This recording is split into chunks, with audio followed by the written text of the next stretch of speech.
Mecnunum Leyla'mı gördüm, Mecnunum Leyla'mı gördüm. Bir kerecik baktı geçti. Ne sordum ne de söyledi, kaşlarını yıktı geçti. Ne sordum ne de söyledi, kaşlarını yıktı geçti.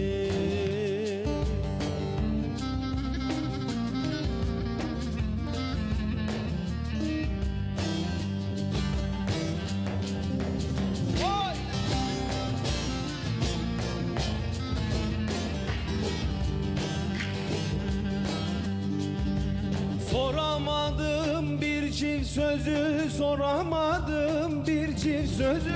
Ay mıydı gün müydü yüzü? Sandım ki Zöhre yıldızı, şavkı beni yaktı geçti. Sandım ki Zöhre yıldızı, şavkı beni yaktı geçti.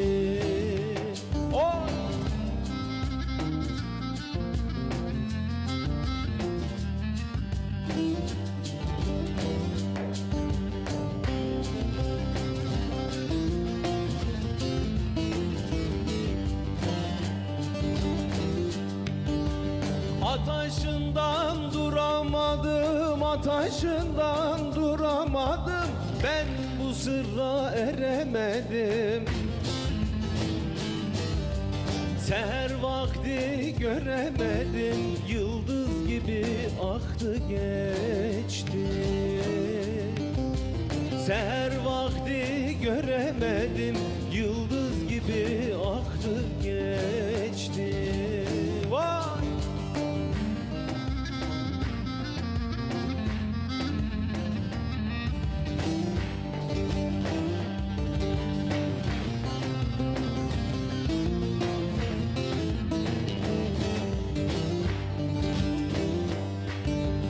Bilmem hangi burç yıldızı, bilmem hangi burç yıldızı, bu dertler yareler bizi.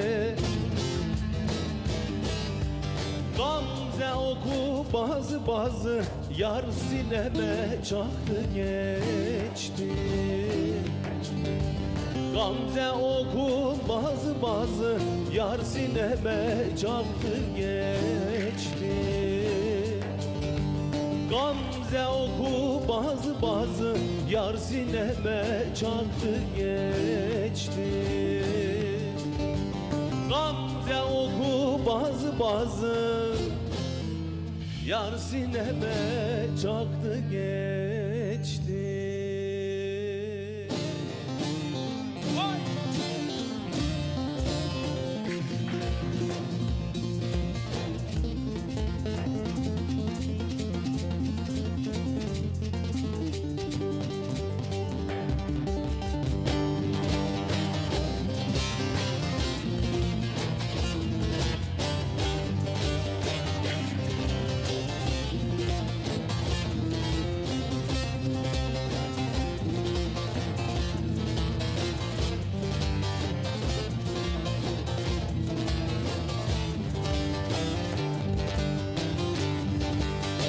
Felek senin elinden hem yanarım hem ağlarım. Be felek senin elinden hem yanarım hem ağlarım. Gece gündüz ağlar gözüm, başımı döger ağlarım. Çağırırım Galide'yi, gel ağlatma beni değil. Kimi görsem seni değil, yüzüne bakar ağlarım. Çağırırım Ganide'yi, gel ağlatma beni değil. Kimi görsem seni değil, yüzüne bakar ağlarım.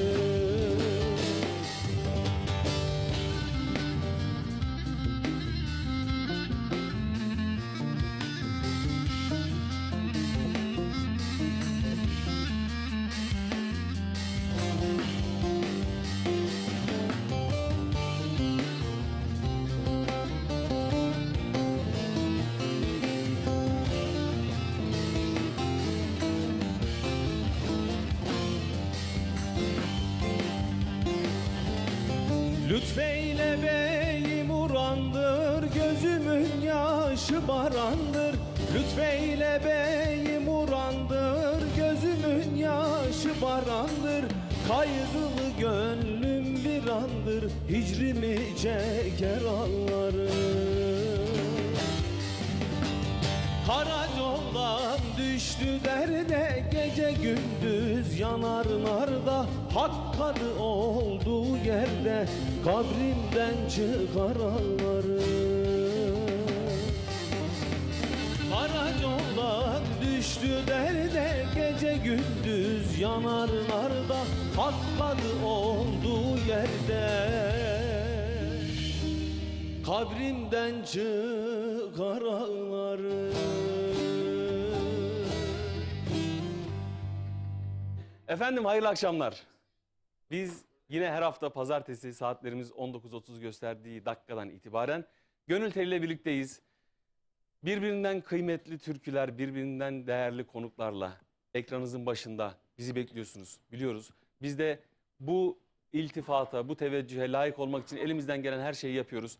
Umarım gönlünüzün teline değebiliyoruzdur. Bu hafta benim çok sevdiğim, sesini dinlemekten çok keyif aldığım bir konuğum var. Ama onu almadan önce başta saz arkadaşlarım, sevgili Erol Çatalbaş abim. Bizim bugün şef sensin değil mi Erol abi? Bugünkü şefimiz Erol abi. Gizli şefimiz biliyorsunuz Mehmet Akçil bağlamada ve orijinal şefimiz Ertan Keleş. Üçüne de ayrı ayrı teşekkür ediyorum. Sağ olsun, var olsunlar. Eşlik ediyorlar. Ve tabii sesimizin size ulaşmasına vesile olan, katkıda bulunan ana sponsorumuz başta Ekin Gayrimenkul olmak üzere. Alt bantlarımız hazır değil mi Doğukan'cığım? Harikasın. Doğukan'ı biz bugün çok yorduk. Doğukan'a ayrı bir teşekkür ediyorum. Sağ olsun, var olsun. Başarı Lojistik, sevgili Selahattin, İsmail ve Yunus abi, Gödek ailesine çok teşekkür ediyorum. Dünyayı taşıyoruz sloganıyla bu sektörde hizmet veriyorlar. Sektörün de en iyilerinden. Hepsine ayrı ayrı teşekkür ediyoruz. Var olsunlar desteklerinden dolayı. Peşine sevgili Irmak Tekstil, Kumaş Dünyası, Hüseyin Yetimova, canım abim. Sevgili Selahattin abiler de Çamolu Karadikmenli, Hüseyin abim de benim yıllardır yanımda, arkamda Karadikmenli'de. Onlara çok selamlarımı iletiyorum Karadikmenlere. Sevgili İzzet Mermer, YMR Moda. Onlar da tekstilde, bayan kotta 1 numara. Onlara da ayrı ayrı selamlarımızı yollayalım. Yenice'ye de selamlar. Sevgili Fatih Üdük, İrem Triko. Sana da çok teşekkür ediyorum sevgili kardeşim. Kuru kola selamlar. O da Çamoluklu değerli dostum.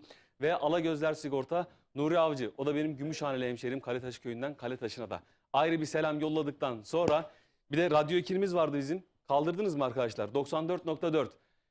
Türkilerin değişmeyen frekansı. Bütün emekçilerine ayrı ayrı şükranlarımızı sunuyoruz. Lafı çok uzatmayacağım. Kırmızı Gül diye bir türkü var ya arkadaşlar. Böyle hafızalarımıza yer etmiştir. Erol abi bilirsiniz herhalde değil mi? Kırmızı gül olsam elime... Ben şimdi bunu söylemiyorum tabii ki. Eserin hem sahibi, hem dillendireli, hem de dillere pelesenk olmasını sağlayan Malatyalı, Malatya'nın bağrından kopmuş ve türküleri o kadar güzel yorumluyor ki ben şöyle bir dipnot geçeceğim onu almadan önce. Müzisyenlik zamanımda çok eşlik ettim. Eşlik etmekten çok büyük onur duyduğum, gurur duyduğum, ondan da çok şey öğrendiğim, bunu altını çizerek söylüyorum. Çünkü göre kavramı çok ayrıdır. Biz bunu her programda söylüyoruz. O kadar güzel nüanslar, nameler katar ki böyle dinledikçe ayrı ayrı böyle diyarlara gidersiniz, gezersiniz. Lafı da çok uzatmayayım. Hazır mısın abi? Ben sevgili büyüğüm Mehmet Balaman'ı alkışlarınızla buraya davet ediyorum.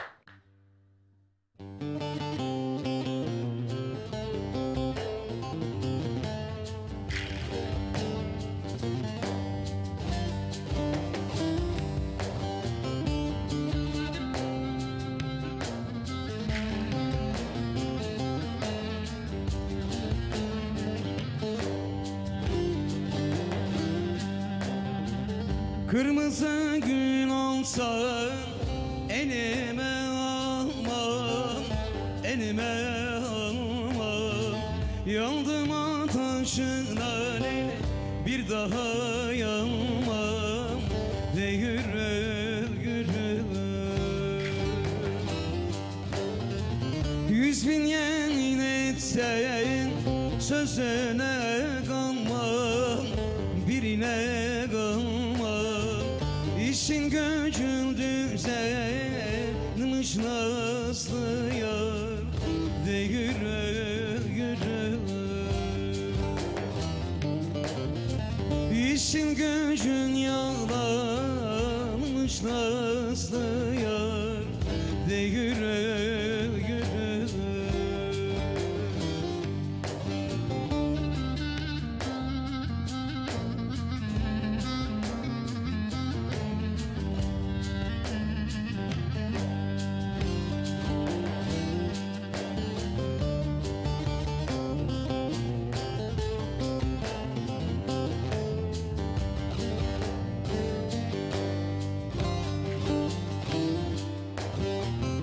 Gidem dedin nazlı yarim ağladı, ölüm ağladı. Bir ok çekti ciğer mi dağladı, de yürü yürü. Tez dönerim dedim, neydem sılaya, neydem sılaya. Zalim gurbet yollarımı bağladı, de yürü yürü. Zalim gurbet yollarımı bağladı, de yürü yürü.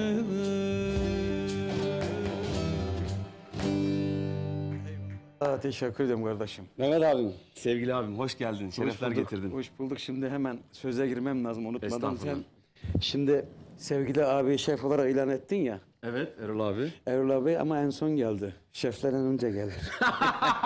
Harika. Evet arkadaşlarım, Eyvallah. emekçilere önce alkışlar gelsin. Eyvallah abim. Programın hayırlı uğurlu olsun. Geçen sene de Var olasın. buradaydın. Mehmet abi söyledim ya, yayından önce diyor ki bizi diyor tam diyor bu zamanlar bir şekilde ne yapıp ne edip illa buraya getiriyor. Dedim abi mecbursun. Abi kardeşlik bunu gerektiriyor. Seni Var olasın. severim. Bizleri izleyen herkese buradan hayırlı akşamlar diliyorum. Ekin TV benim ilk göz ağrımdır. İlk program yaptığım dönemlerde 15-16 yıl çalıştım bu kanalda. Emeğe geçen herkese teşekkür ediyorum. Senin de programın inşallah uzun soluklu olur. Allah Geçen razı sene olsun. de buradaydık. Bu sene de buradayız. Sene de yine aynı kışın başlayıcı çağıracaksın İnşallah. biliyorum. İnşallah abi hoş geldin. Bu Allah işleri seni alalım. ömür versin. İnşallah. Sağlıklı günler dilerim. Eyvallah. Biz senin gıyabında kulaklarını çok çınlatıyoruz. Eyvallah kurban. Teşekkür ederim. Yani kimse sakın yanlış anlamasın. Bazı sesler sizin de öyledir. Böyle yüreğinize işler. Hiç böyle teknik kısmına girmeden söylüyorum. Mehmet abinin sesi de ben hani yaşı ortaya çıkacak ama çocukluğumdan beri çocukluk çağlarından beri dinlediğim özel seslerden vallahi Eyvallah. çok keyif alarak Çok bunu teşekkür samimi bir ederim. şekilde söylüyorum hem de. Teşekkür ederim. Çok işliyor. Eyvallah, Benim sağ şurama ol çok kardeşim. işliyor. Bazen bize diyorlar ki Mehmet abi. Ne kardeşim? Ya işte filanca sanatçılar nasıl okuyor? Hani biz bize ayıptır söylemesi bu işin okulunu okumuşuz ya. Evet. Hani bir değerlendir falan. Ben diyorum ki şuranıza kim işliyor? Yani. İşte A şahsı mı? O sizin için güzeldir. Yani Tabii ki. bizim yorumumuza bırakmayın bu işi. Mehmet abi de hakikaten bunu zaten teknik donanımı yeterince var. Mehmet abi de Eyvallah kardeşim. müzisyen geçmişi olan, müziği iyi bilen, güzel icra eden bir isim olduğu için hani bizim yorumumuz zaten hadsizlik, haksızlık olur ama Estağfurullah. gönlündekini söylüyorum. Vallahi benim yüreğime çok işliyor. Çok teşekkür ederim Ses kardeşim, rengi sağ ol. bambaşkadır. Tekrar hoş Eyvallah. geldin, şerefler Teşekkür getirdin ederim abi. kardeşim, sağ ol. Bunları da bir övgü olarak sakın düşünmeyin. Bizim Mehmet Balaman gibi bir ismi övmeye haddimiz de yok. Haksızlık ederiz. Çünkü ne kadar söylesek az gelir. Eyvallah kardeşim. Teşekkür ederim, sağ olun. Sen güzelliğin. Eyvallah abim, teşekkür ederim ben de. Türkülerle başlıyoruz. Senin Kırmızı Gül sanat hayatında Mehmet abinin geçmişte çok albümleri vardı. Çok Evet. eserleri, bir sürü insanları birazdan konuşacağız. Detaylara gireceğiz ama Kırmızı Gül'ün sanki bir ayrı bir yeri var gibi. Ne düşünüyorsun? Şimdi ne dersin abi? Kırmızı Gül ayrı bir yeri var tabii. Ben her albümde, her yani her okuduğum türkünün bende özel yeri vardır. Eyvallah. İşin mutfağından başlayıp yani o eser nasıl geldi oraya bilirsiniz. Yani hepiniz de, buradaki arkadaşlarımız da bilir. Şimdi her türkü tabii ki sanatçıya, müzisyene yani çalana da söyleyene de bir şeyler katmak zorundadır. Katmasa zaten o işi yapmayacaksın. Yani albüm yapmana gerek yok. Bravo. Şimdi ben türküleri ben kimseden hiçbir destek almadan yani alırım ama az böyle alırım sevgili Hüseyin. Bunu ilk kez söylüyorum. Repertuarı kendim yaparım hep. Bana işliyorsa mutlaka halk seviyor yani. İşlemiyorsa hiç sıkıntı yani. Yani nokta atışı yaparım diyorsun. Aynen. İşte müzisyenlikten gelmenin böyle güzel bir tarafı var. Çok büyük bir artıdır hakikaten. Çünkü insanlarla hemhal olabilmek, Tabii ki. onlar neyden hoşlanıyor veya neyden hoşlanmıyor? Acaba onlara ne dokunur? Ne gönül telini titretir? Yani, Bunu evet, evet. en güzel tespit edebilenler bence müzisyenliği yaşayan, onu hayatına böyle bir şekilde nakşetmiş, özümsemiş, işte burada vücut bulmuş da bir hali var. Eyvallah. Sevgili Teşekkür Mehmet ederim. Balaman. İşin sırrını da bu arada öğrenmiş olduk. Biz de bundan sonra bir eser yapacağımız zaman ilk Mehmet abiye götüreceğiz. Zaten Hüseyin'im hiçbir kötü bir türkü yoktur. Her Eyvallah. türkünün bir anısı vardır, bir yaşanmışlığı vardır. Ama şimdi rahmetli Turan Engin, Allah rahmet rahmet eylesin, eylesin. bir gün bir programda birlikteyken dedi ki oğlum kendi yörenden ayrılma. Yani biz Anadolu'yu. Kendi yörenden ayrılırsan da kurt seni yer. Çok güzel bir şey söylemiş. Tabii ki Allah rahmet eylesin. O günden bugüne böyle kulağıma küpe gibi taşıyorum. Bana okuyacağım eser ya ben şimdi gidip hadsizlik yaparım yani. Gidip Karadeniz'i ben Karadenizli gibi okuyamam kardeşim. Okuyamam. O beşe de veremem. O ezgi de veremem yani. Biz bunu geçen haftalarda burada ufaktan bir konuştuk. Şimdi ben hep şu örneği veriyorum. Yerinde de olduğunu düşünürüm. Şey kavramını aslında çok artık böyle bir irite oldum. Ya bir program düzenleniyor. İşte bu Malatya'nın olabilir, bizim Gümüşhane'nin olur, Giresun'un olur neyse. Yazıyorlar mesela yöresel sanatçı. Şimdi sevgili dostlar, sanatçıların zaten hepsi yöresel. Bugün Neşet Ertaş yöresel bir sanatçı değil miydi? Neşet Ertaş'tan biz bir Rumeli türküsü mü dinledik veya bir Erzurum, bir Elazığ mı dinledik? Şimdi- Adam Allah rahmet eylesin kendi yöresini icra ediyordu ve türküler zaten o tırnak içerisinde söylüyorum yöre kavramıyla ortaya çıkıyor. Tabii ki yöre olmadan hiçbir şey yapamazsın. Tabii ki yani Mehmet abinin söylediğine geleceğim. Şimdi en güzel sanatçı benim gözümde böyle her şeyi okuyorum diyen böyle modeller var ya ben her şeyi okurum her yöreyi okuyamazsınız. Her yörenin tadını veremezsiniz. Çok yetenekli olabilirsiniz. Evet. Notasyonuna da uygundur okuduğunuz eyvallah ona da bir şey demiyoruz ama o yöre tavrı, usul, o gırtlak, o nameler, Ya nüanslar. mekanik olur geçer yani seni bravo. etkilemez. Aynen Karşıda öyle. bir ses geliyor işte dersin. Aynen öyle. Ama kendi yöresini okuduğu zaman İşte bu ya dersin adam değil mi? güzel okuyor ya işte. Oldu dersin. Yani biz tabii ki her yöreden okuyoruz. Ben de okuyorum ama işte Türkiye evinde olsun, konserde olsun istek olduğu zaman okuyoruz ama yani nacizane Hüseyin'im şöyle bir şey var. Yani bir şey almadan okuyorum ama yani içime böyle okta diyeyim ya.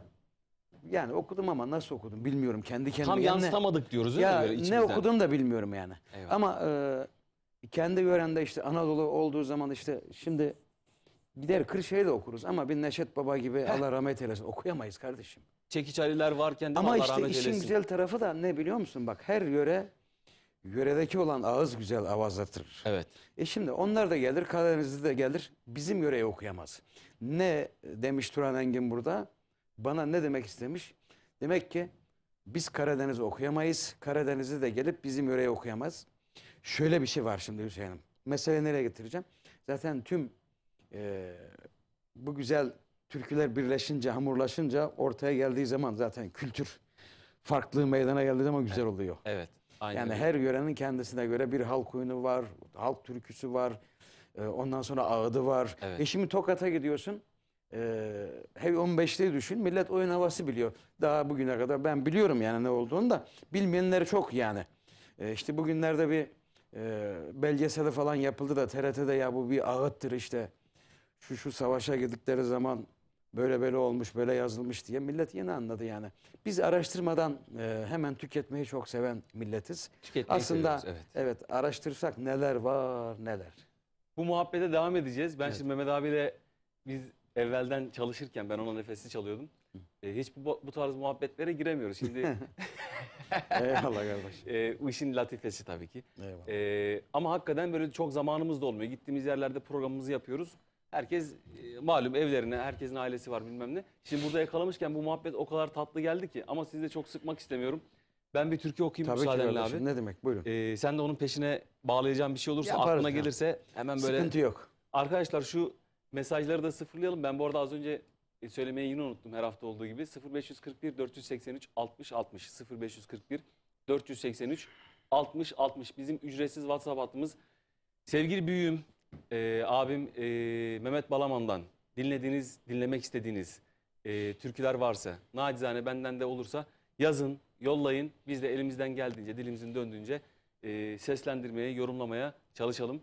Arkadaşlar bir bahar gelir neşeyle, gönlüm doldu tasa ile. Kendimi vurdum bir yola, menzil belirsiz belirsiz diyelim. Haydi bakalım. Vedat Yıldırım'dan, evet, güzel bir eser. Ona da selamlarımı iletelim.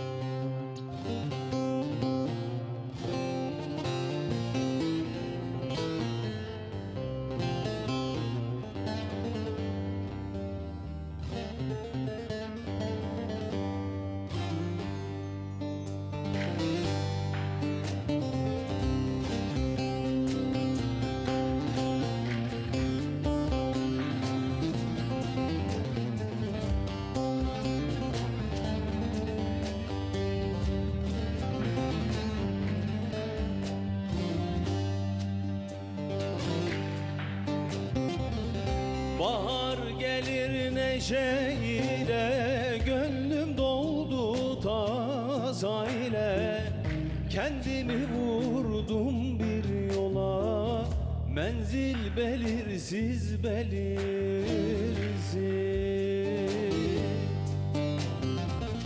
Bahar gelir neşeyle, gönlüm doldu tasa ile. Kendimi vurdum bir yola, menzil belirsiz belirsiz.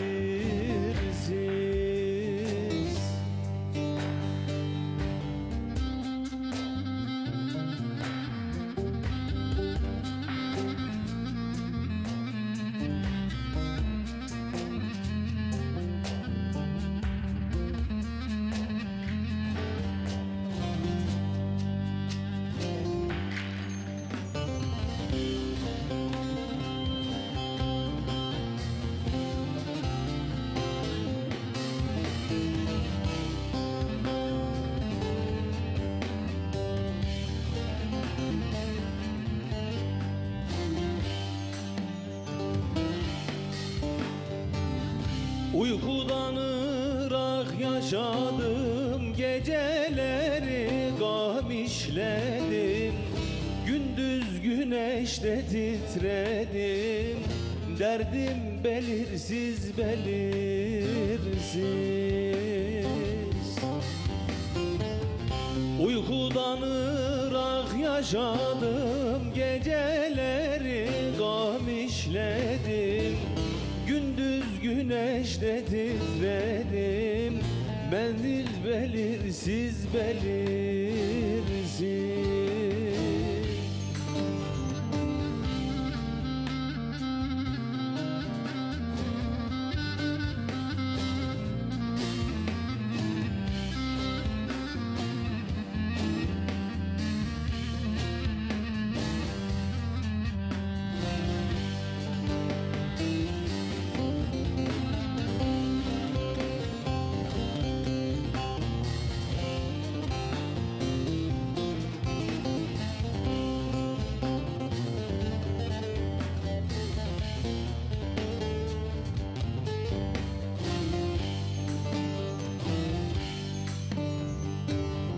Kederden bir duvar ördüm, harcını çileyle sürdüm.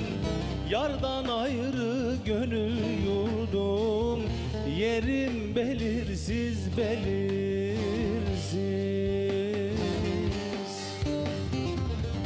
Kederden bir duvar ördüm, harcını çileyle sürdüm. Yardan ayrı gönül yurdum, yerim belirsiz belirsiz.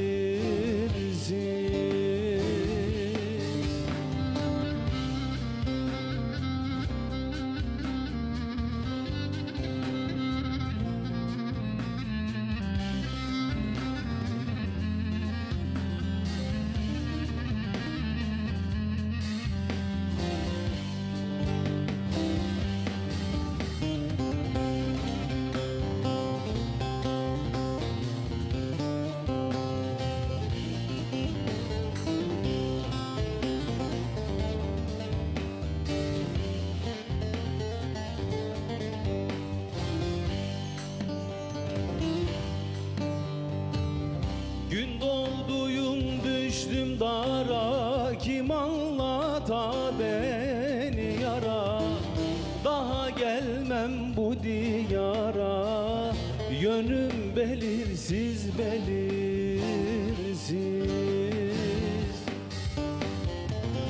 Gün doğduyum düştüm dara, kim anlata beni yara. Daha gelmem bu diyara, yönüm belirsiz belirsiz. Terden akmak olmuş, rastıksız kaşey.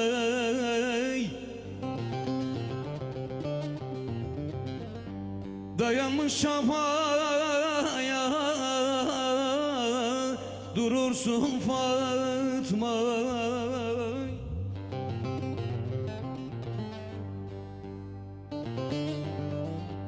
Ayağın yanına ayak, başında puş oy. Kardan adam gibi eriyor Fatma. Dayanmış çapaya durursun Fatma, Fatma. Kardan adam gibi eriyor Fatma.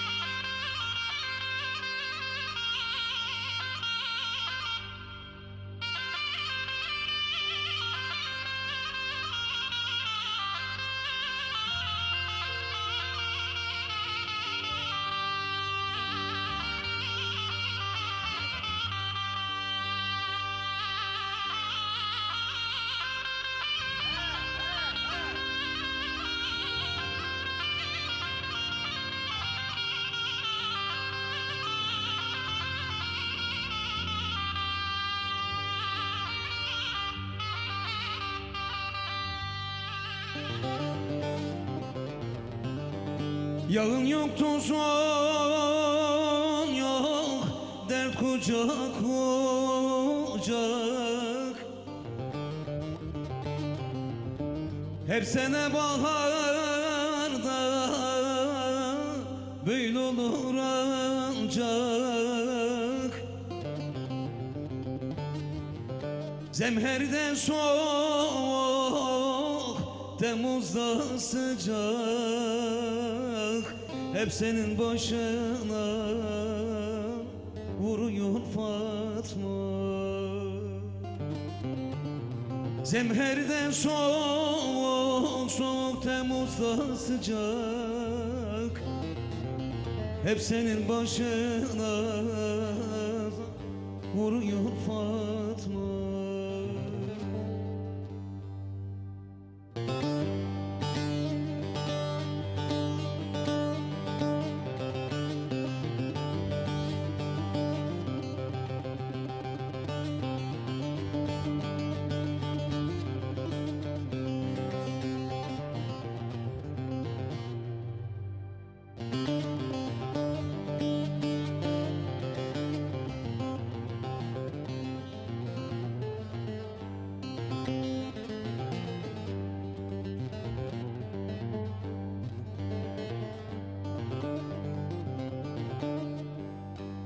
İnceden inceye ağrıyor başım.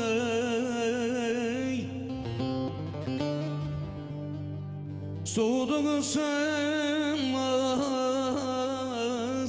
düğürcek aşey.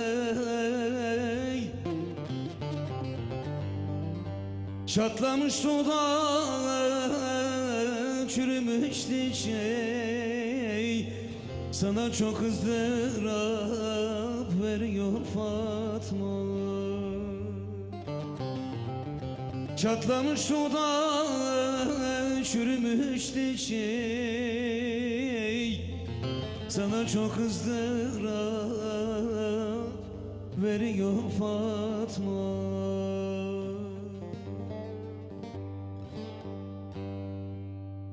Muradıma erecekken ayrılığın vakti miydi?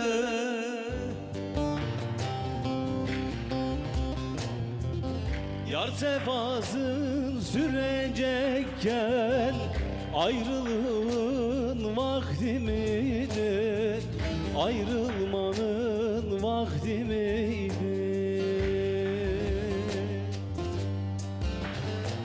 Yar sefasıyla sürecekken ayrılığın vakti miydi? Ağlamanın neli vakti miydi?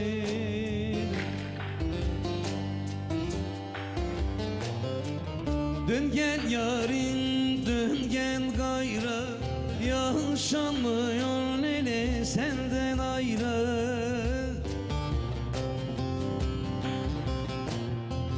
Ağlıyorum zar zarı, ayrılığın vakti miydi? Ayrılmanın vakti miydi? Ağlıyorum nene zar zarı, ayrılığın vakti miydi? Ağlamanın zalim vakti miydi?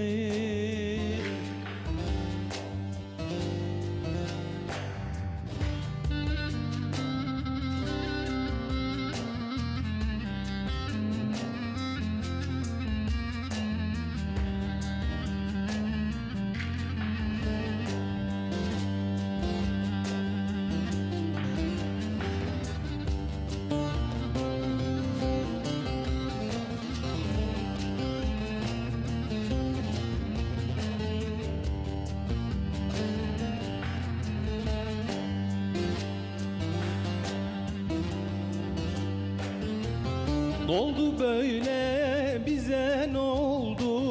Sensiz yüzüm gülmez oldu. Gitti geldi zalim bizi buldu. Ayrılığın vakti miydi? Ayrılmanın eli vakti miydi? Gitti geldi leli bizi buldu. Ayrılığın vakti miydi? Ayrılmanın eli vakti miydi?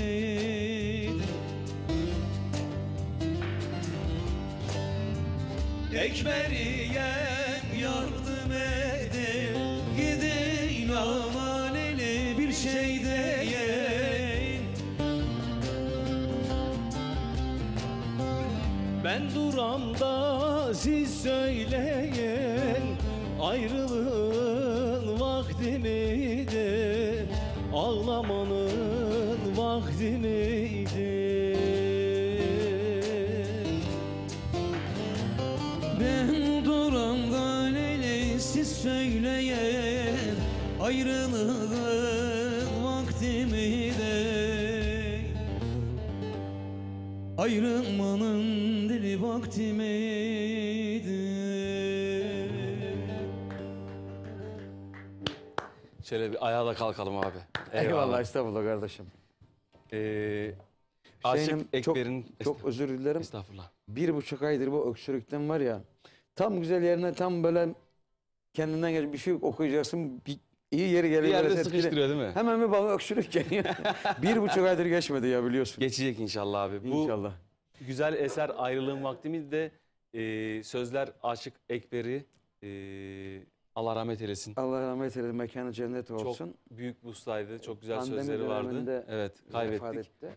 Müziği de sevgili abim Mehmet Balaman'a ait. Eyvallah kardeşim. Ben de bunu acizane 10 seneye geçti. Bizim İz diye bir albümümüz var. Orada okumaya çalıştık, icra etmeye çalıştık. Mehmet abi de Güzel olmuş ama.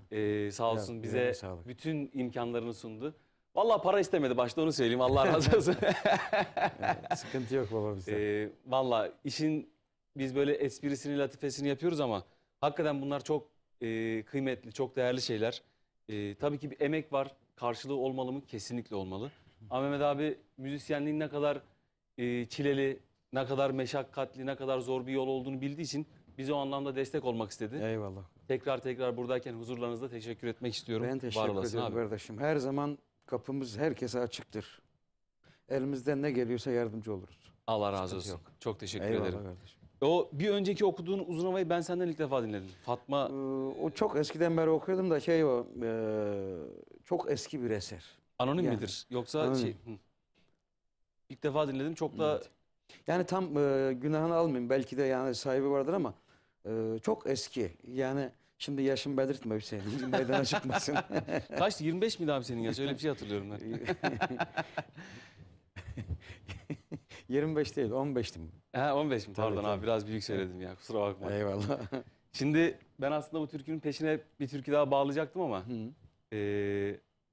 Hazırda sende zaten vardır, senin eserin. Arkadaşlar şöyle bir ses alalım. Ben sadece başını getireceğim. Ondan sonra Mehmet abiye devredeceğim. Ama neymiş dur bakalım var mı? Abi senin şu meşhur Beyler Deresi yok mu? Oo çok severim. Evet. Şimdi onu okusak sen devamını getirmez misin? Olur olur başım üstüne kardeşim. Mehmet sende var mı diye. Tamam işte budur.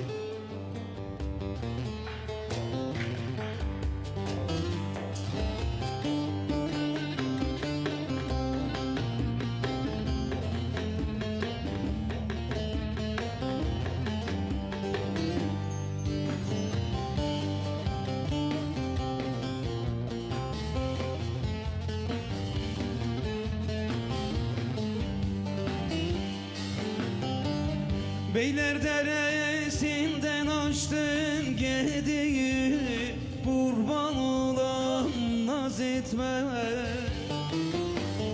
Kutlu kumaş fistan yarın giydiği, ben ölürüm naz etme.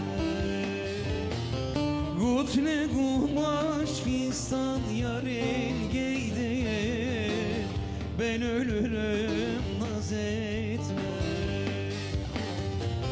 Herkesin yanında gezer sevdiği, kurban olan naz etme. Kör olası kader ayırdı bizi, ben ölürüm naz etme. Kör olası kader ayırdı bizi, ben ölürüm naz etme.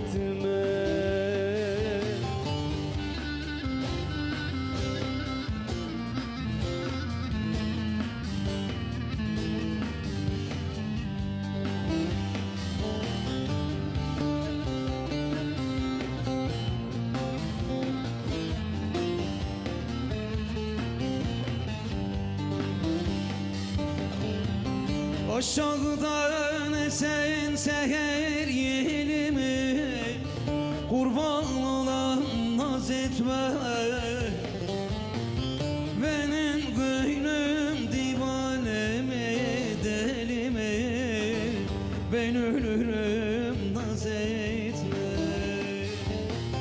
Benim gönlüm divaneme delime, ben ölürüm naz etme. Mendil almış gözyaşını sileyi, kurban olam naz etme. Yoksa bugün ayrılığın günü mü, ben ölürüm naz etme. Yoksa bugün ağlamanın günü mü, ben ölürüm naz etme. Böyle yanarda kardeş adam ay. Oy böyle yanarda da kardeş adam ay. Oy bir gün gelem de konamudana bak bak. Çiftçi çobandan el ele konmuş senin odana. Oy beni kondurmaya yerin kalmamış oy. Her dileğim dileğim, Osman dileğim dileğim, gülmedi bu garip gönlümde dileğim oy oy oy. Ekin ektim arguvanı düzüne düzüne. Ekin ektim arguvanın düzüne düzüne. Dayanamam edasına, nazına nazına. Dayanamam edasına, nazına nazına.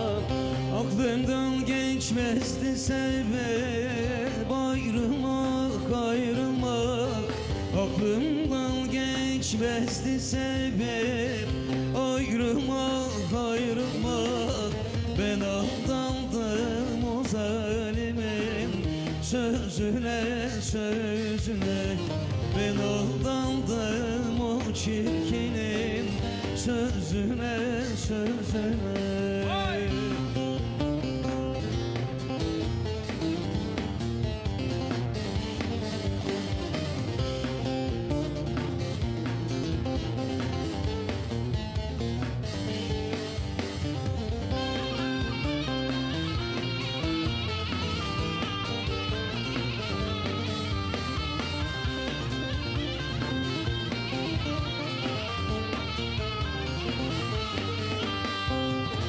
Dama çıktın dal başıma, dönüye dönüye. Dama çıktın dal başıma, dönüye dönüye. Görenler de beni deli sanıyor sanıyor. Görenler de beni deli sanıyor sanıyor.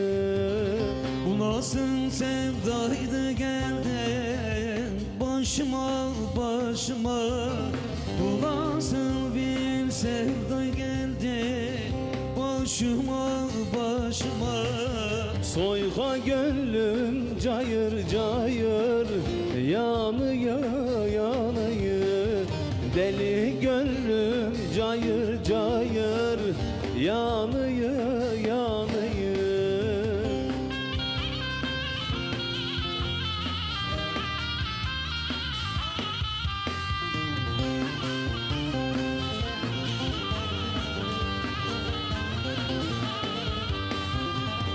Duman çökmüş göremeyem Irak'ı Irak'ı. Duman çökmüş göremedim Irak'ı Irak'ı. Perişan eyledin Hazan durağı durağı. Perişan eyledin Hazan durağı durağı. Yalanına ne dedim de darıldın darıldın. Kadın bana öyle dedim de darıldın darıldın. Sardı beni bir güzelin merağı merağı. Sardı beni bir güzelin merağı merağı.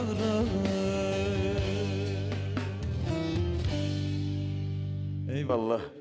Abi ne güzel oldu ya. Vallahi şimdi ben sana şunu söyleyeyim Hüseyin, ne kadar hazırlanırsan hazırlan, tabii ki sazlarla yani şunu okuyacağım bunu yapacağız diye bir bilgi vermekte fayda var ama böyle birbirine yakın türküler olunca da zaten arkadaşlarımız hepsi profesyonel. Evet. Böyle repertuar hazırlamadan gitmek daha güzeldir. Valla ben ondan keyif alıyorum. Ha bu kışa benzemez, bak kışın üstüne parke almadan çıkmaya benzemez, ona göre. Ona göre bilgin olsun. Valla ben acayip keyif alıyorum. Eyvallah. Ümit ediyorum ki ekran başında bizleri izleyen değerli Ekin Türk TV, Gönül Teli izleyicileri de keyif alıyordur. Mehmet abiyi yakalamak kolay değil. Estağfurullah Söyleyeyim. kardeşim, sağ ol. Biliyorum biraz böyle hani öksürük, gıcık falan filan var ama yakalamışken de bol bol türküler dinleyelim. Bol bol şöyle Malatya, Elazığ, bizim o taraflar Erzincan, Gümüşhane, Erzurum, o bölgelere gidelim istiyorum. Mehmet abi ne okursun? Valla İkinci yarı gene muhabbet edeceğiz. Seni Tamam. dinlendireceğim ama şimdi böyle bir moda girmişken devam edelim istiyorum. o zaman ben yine bir Arguvan'a gideyim, arkasına bir şeyler bağlarız. Heh. Çok güzel.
Sevdaya gidersen yolun ben olan, neydem yolun ben olan.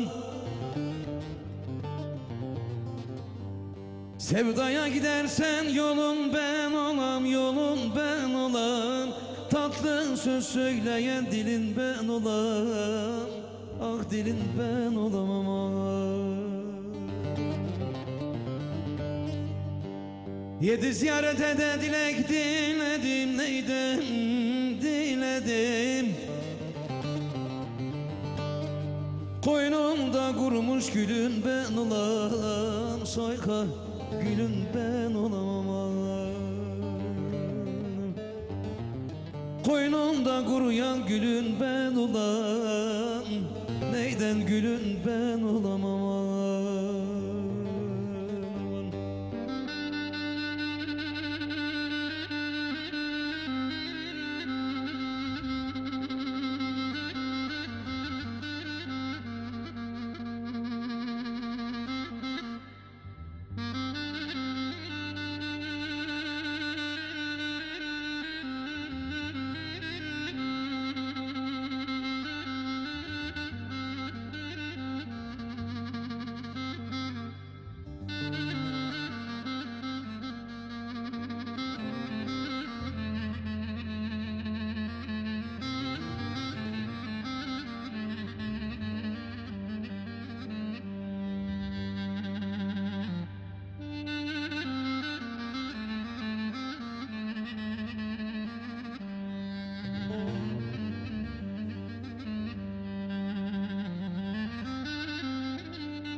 Saçların elime değdiği zaman, soyka değdiği zaman. Saçların elime değdiği zaman, neyden değdiği zaman. Sevdalar başıma yağdığı zaman, ah yağdığı zaman aman. Sevdiğim yüzüne değdiği zaman, neydem işte o zaman. Gözümden dökülen yaşın ben olam, ah neydem yaşın ben olamam. Gözümden dökülen yaşın ben olam, ah kurban yaşın ben olamam. İki güzel var gözümde, bir arhuan bir de sen yar. Damla damla yaş gözümde, bir arhuan bir de sen yar. Damla damla yaş gözümde, bir arhuan bir de sen yar yar.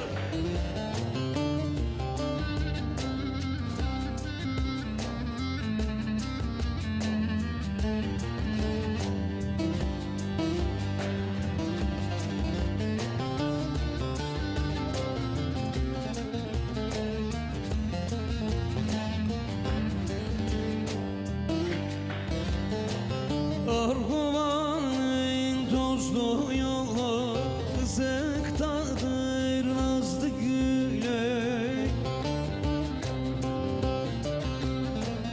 Aşık etmiş nice bulu, bir arhuvan bir de sen yar. Aşık etmiş nice bulu, bir arhuvan bir de sen yar.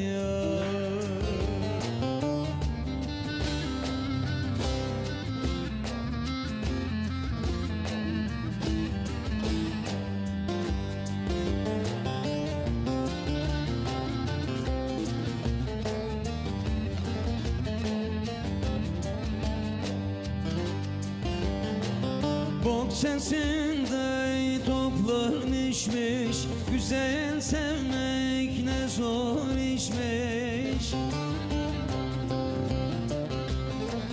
Deli gönlüm sana düşmüş, bir arhuva bir de sen yar. Deli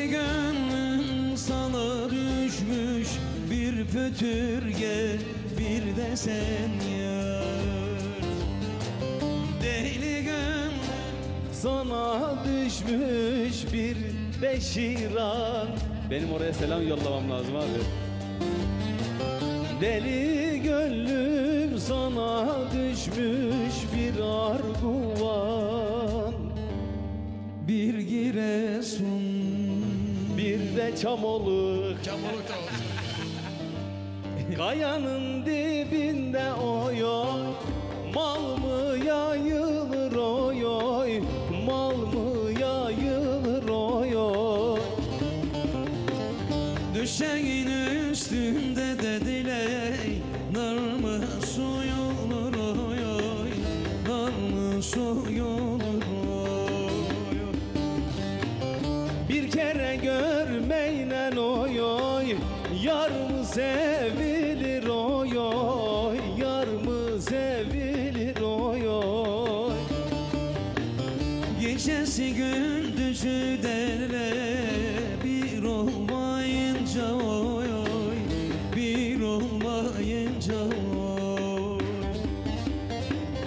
Gecesi gündüzü denidem. Bir olmayınca oy oy. Bir olmayınca oy. Oy!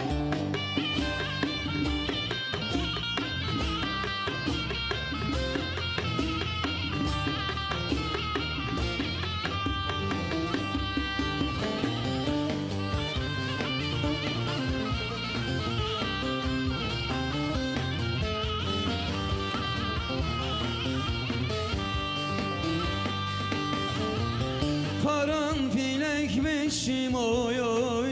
Gül ekmemişim oy oy. Gül ekmemişim oy oy. Unutmuş dibine denidem. Su dökmemişim oy oy. Su dökmemişim oy. Sanki gayrana dele ben çekmemişim oy oy. Sen çekmemişsin oy oy. Çekerim ayrılık oy oy. Seni bir zaman oy oy. Seni bir zaman oy oy. Çekerim ayrılıkta diley seni bir zaman oy oy. Seni her zaman oy oy.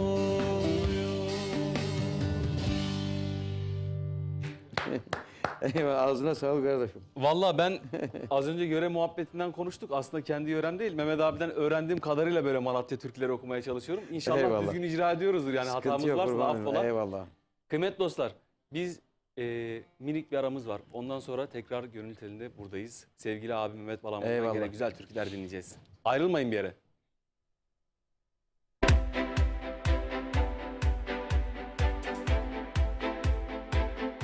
Sevgili izleyenler, herkese merhabalar. Şu anda bizler Ekin Gayrimenkul olarak Lüleburgaz Çiftlikköy'deyiz. Çiftlikköy'de çok güzel bir projeye imza attık. Bu bölgede 3 ayrı etapımız var. Şu anda 1. etap üzerindeyiz. Gerçekten havası güzel, oksijeni bol. Ben de köy hayatını özledim diyenler varsa aranızda ve yatırım yapmak istiyorum diyenler varsa 1. etapta yerinizi almakta geç kalmayın. 300 metrekare parsellerimiz 329.000 TL yerine 289.000 TL. Evet, yanlış duymadınız. 329.000 TL yerine 289.000 TL'ye buradan bir parsel sahibi olabilirsiniz. 1. etapımızda toplam 50 parsel var. Elinizi çabuk tutun. Hafta içi hafta sonu servislerimiz mevcut. Ekran altında numaramız var. Bir de ben söylemek istiyorum. 0212 486 39 0. 0212 486 39 0. Kısmi vade seçeneğimiz var. Takas seçeneğimiz var. Arazimiz hemen asfalta cephe. Kadastro yolu var. Evet, gördünüz zaten. Görüntüleri de görüyorsunuz. Hemen arkamızda bungalov ev var. İşte burada şu anda yaşayan var. Hafta sonları geliyor, pikniğini yapıyor ailecek. Gerçekten konum olarak güzel bir bölgede. Bulunduğumuz yerde elektrik yakın ve yine Seyitler tren istasyonu var yürüme mesafesinde. Bu da çok önemli bir ayrıntı. Yani ileride burası faaliyete geçtiği zaman Küçükçekmece'den çıkıyorsunuz hızlı trenle yarım saatte arazinize kadar geliyorsunuz ve yürüme olarak da maksimum 5 dakika 1 kilometre bile yok. Tren istasyonu durağına. Bu durakta oradan Babaeski'ye daha önce satmış olduğumuz yerlere kadar gidebiliyorsunuz. Evet 300 metrekare parsellerimiz 329.000 TL yerine 289.000 TL. 0212 486 39 0 0212 486 39 0. Lüleburgaz'ı benim anlatmama gerek yok. Lüleburgaz'ı herkes biliyor. Biliyorsunuz Kırklareli'nin en büyük ilçelerinden birisi organize sanayi bölgesiyle. Binlerce çalışan var sanayi bölgesinde. Yüzlerce fabrika var. Bu bölgeden yer aldığınız zaman kazanmama şansınız yok. Biz bu zamana kadar yapmış olduğumuz projelerde 1'e 2, 1'e 3, 1'e 5 kazananları biliyoruz. Evet, bütün projelerimiz kazançlı alışveriş. O yüzden sizler de Lüleburgaz Çiftlikköy'den gelin bir parsel sahibi olun. 300 metrekare parsellerimiz, ana asfalta cephe, dümdüz bir yer, yeşil bir alan. Ekranlarda görüyorsunuz zaten. 329.000 yerine 289.000 TL. Şok fiyat. Bu fiyatı kaçırmayın. Hafta içi hafta sonu servislerimiz var. Hangi gün müsaitseniz söyleyin, sizi getirelim. Özellikle hafta sonu kalabalık bir şekilde geliyoruz. Sabah kahvaltımızı yapıyoruz. Araçlarımız saat 11'de Beylikdüzü'nden kalkıyor. Beylikdüzü'nden hep birlikte geliyoruz. Arazimizde sunumumuzu yapıyoruz. Arzu edenler beğeniyor. Tapunuzu hemen alıyorsunuz. Önce tapunuzu alıyorsunuz. Sonra ödemenizi yapıyorsunuz. Evet, görüyorsunuz ne kadar güzel. Hobi bahçesi yapmış. Ekranda gördüğünüz yerleşimin hemen yanında tren istasyonuna çok yakın konumda olması bir artıdır. Lüleburgaz'a da 15 dakika mesafede araçla.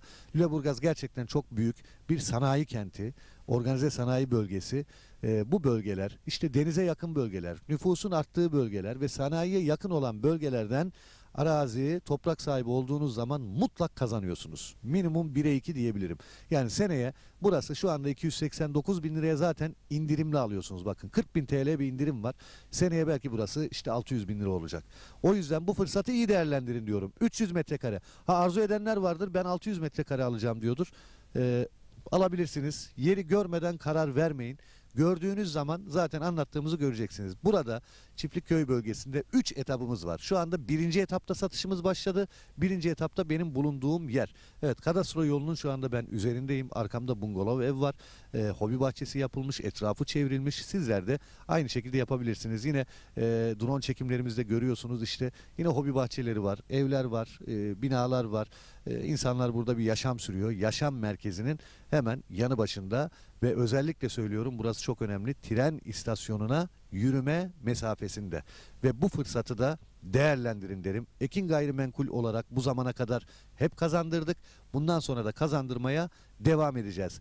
Etap 1 0212 486 39 0 329.000 TL yerine kısa süreliğine 289.000 TL. Çağrı atmanız yeterli. Hemen tapunuzu alıyorsunuz. Bundan kolayı yok. Evet, dediğim gibi belki yetişmeyebilir paranız. Kısmi vade seçeneğimiz var. Takas imkanımız var. Evet, 300 metrekareden başlıyor. 600 alabilirsiniz. Bir dönüme yakın alabilirsiniz. Artık hem bütçenize hem zevkinize göre. Yer çok güzel. Dümdüz bir alan. Ana asfalta cephe. Hızlı tren istasyonuna yürüme mesafesinde. Kadastro yolunun yanında. Yerleşime yakın.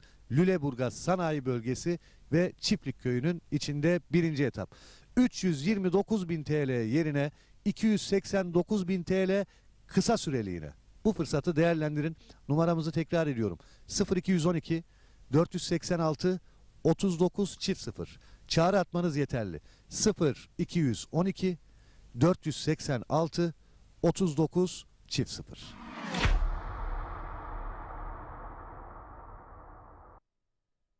Sevgili izleyenler, herkese merhabalar. Şu anda bizler Ekin Gayrimenkul olarak Lüleburgaz Çiftlikköy'deyiz. Çiftlikköy'de çok güzel bir projeye imza attık. Bu bölgede 3 ayrı etapımız var. Şu anda 1. etap üzerindeyiz.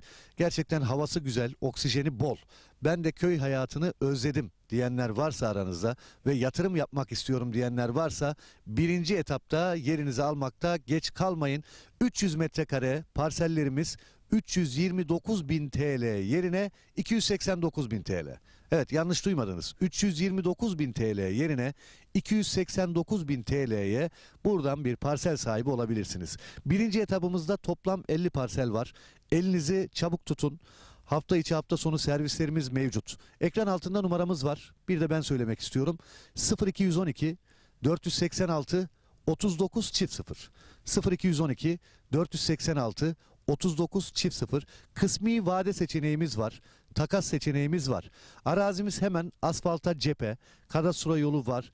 Evet, gördünüz zaten. Görüntüleri de görüyorsunuz. Hemen arkamızda bungalov ev var. İşte burada şu anda yaşayan var. Hafta sonları geliyor, pikniğini yapıyor ailecek. Gerçekten konum olarak güzel bir bölgede. Bulunduğumuz yerde elektrik yakın ve yine Seyitler tren istasyonu var yürüme mesafesinde. Bu da çok önemli bir ayrıntı. Yani ileride burası faaliyete geçtiği zaman Küçükçekmece'den çıkıyorsunuz hızlı trenle, yarım saatte arazinize kadar geliyorsunuz ve yürüme olarak da maksimum 5 dakika, 1 kilometre bile yok. Tren istasyonu durağına. Bu durakta oradan Babaeski'ye, daha önce satmış olduğumuz yerlere kadar gidebiliyorsunuz. Evet, 300 metrekare parsellerimiz 329.000 TL yerine 289.000 TL. 0212 486 39 çift 0. 0212 486 39 çift 0. Lüleburgaz'ı benim anlatmama gerek yok. Lüleburgaz'ı herkes biliyor. Biliyorsunuz Kırklareli'nin en büyük ilçelerinden birisi, organize sanayi bölgesiyle. Binlerce çalışan var sanayi bölgesinde. Yüzlerce fabrika var. Bu bölgeden yer aldığınız zaman kazanmama şansınız yok.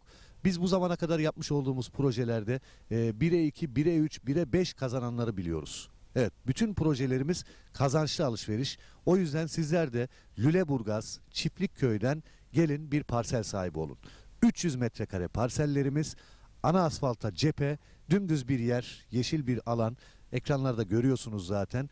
329.000 yerine 289.000 TL. Şok fiyat. Bu fiyatı kaçırmayın. Hafta içi hafta sonu servislerimiz var. Hangi gün müsaitseniz söyleyin, sizi getirelim. Özellikle hafta sonu kalabalık bir şekilde geliyoruz. Sabah kahvaltımızı yapıyoruz. Araçlarımız saat 11'de Beylikdüzü'nden kalkıyor. Beylikdüzü'nden hep birlikte geliyoruz. Arazimizde sunumumuzu yapıyoruz. Arzu edenler beğeniyor. Tapunuzu hemen alıyorsunuz. Önce tapunuzu alıyorsunuz, sonra ödemenizi yapıyorsunuz. Evet, görüyorsunuz ne kadar güzel. Hobi bahçesi yapmış. Ekranda gördüğünüz yerleşimin hemen yanında, tren istasyonuna çok yakın konumda olması bir artıdır. Lüleburgaz'a da 15 dakika mesafede araçla. Lüleburgaz gerçekten çok büyük bir sanayi kenti, organize sanayi bölgesi. Bu bölgeler, işte denize yakın bölgeler, nüfusun arttığı bölgeler ve sanayiye yakın olan bölgelerden arazi, toprak sahibi olduğunuz zaman mutlak kazanıyorsunuz. Minimum 1'e 2 diyebilirim. Yani seneye burası şu anda 289.000 liraya zaten indirimli alıyorsunuz. Bakın 40.000 TL bir indirim var. Seneye belki burası işte 600.000 lira olacak. O yüzden bu fırsatı iyi değerlendirin diyorum. 300 metrekare. Arzu edenler vardır, ben 600 metrekare alacağım diyordur. Alabilirsiniz. Yeri görmeden karar vermeyin. Gördüğünüz zaman zaten anlattığımızı göreceksiniz. Burada Çiftlikköy bölgesinde 3 etabımız var. Şu anda 1. etapta satışımız başladı. 1. etapta benim bulunduğum yer. Evet, kadastro yolunun şu anda ben üzerindeyim. Arkamda bungalov ev var. Hobi bahçesi yapılmış, etrafı çevrilmiş. Sizler de aynı şekilde yapabilirsiniz. Yine drone çekimlerimizde görüyorsunuz, işte yine hobi bahçeleri var, evler var, binalar var. İnsanlar burada bir yaşam sürüyor. Yaşam merkezinin hemen yanı başında ve özellikle söylüyorum, burası çok önemli, tren istasyonuna yürüme mesafesinde ve bu fırsatı da değerlendirin derim. Ekin Gayrimenkul olarak bu zamana kadar hep kazandırdık. Bundan sonra da kazandırmaya devam edeceğiz. Etap 1. 0212 486 39 çift 0. 329.000 TL yerine kısa süreliğine 289.000 TL. Çağrı atmanız yeterli. Hemen tapunuzu alıyorsunuz. Bundan kolayı yok. Evet, dediğim gibi belki yetişmeyebilir paranız. Kısmi vade seçeneğimiz var. Takas imkanımız var. Evet, 300 metrekareden başlıyor. 600 alabilirsiniz. Bir dönüme yakın alabilirsiniz. Artık hem bütçenize hem zevkinize göre. Yer çok güzel. Dümdüz bir alan. Ana asfalta cephe. Hızlı tren istasyonuna yürüme mesafesinde. Kadastro yolunun yanında. Yerleşime yakın. Lüleburgaz Sanayi Bölgesi ve Çiftlikköy'ünün içinde 1. etap. 329.000 TL yerine 289.000 TL kısa süreliğine. Bu fırsatı değerlendirin. Numaramızı tekrar ediyorum. 0212 486 39 0. Çağrı atmanız yeterli. 0212 486 39 0.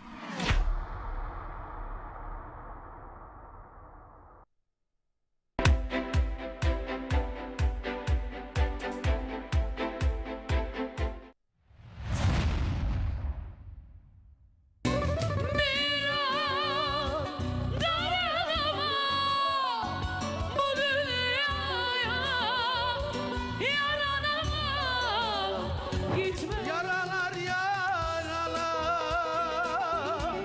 yaralar beni, yaralar sevdim, yaralar beni.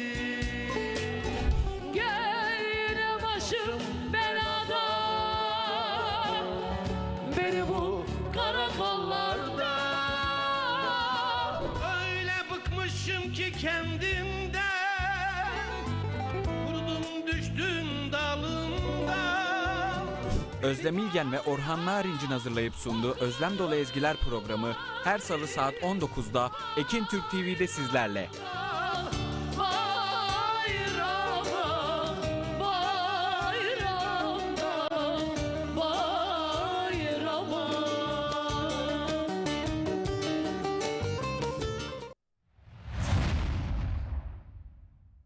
Merhaba sevgili dostlar, merhaba canlar. Ekin Türk ekranı başındaki çok muhterem insanlar. Nurettin Bay'dan, Bay Show'dan bir salı akşamından bir yıl aradan sonra hepiniz... Nurettin Bay'ın hazırlayıp sunduğu Bay Show'un bu haftaki konuğu Sevda Gül. Yar o gözleri, yar o sözleri, yar yanımda, yarı özlerim.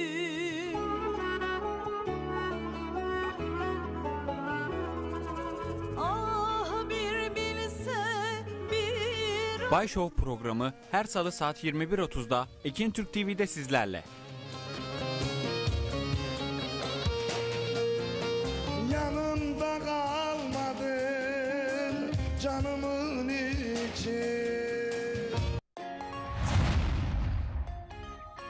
Herkese hayırlı akşamlar, hayırlı akşamlar. Bizler geldik. Saatler 19.30'u gösterdi. Yani Dada Show'un saati ama Perşembe deyince bizim de çift tarifimiz. Hafta içi her gün 08-09 arası Ekin Radyo'da, her Perşembe 19.30'da da Ekin TV'de Dada Show sunuyor. Sevdalı, sevdalı. Dadali Show'un bu haftaki konukları Tülay Macıran, Afgan dilber, senin elinden hasretin varımı ezdi eziyor, ezdi eziyor, ezdi eziyor, ezdi eziyor, eziyor. Öldür kurtul. İstanbul Sanayi Doğalgaz Yönetim Kurulu Başkanı Ferdi Taşdemir.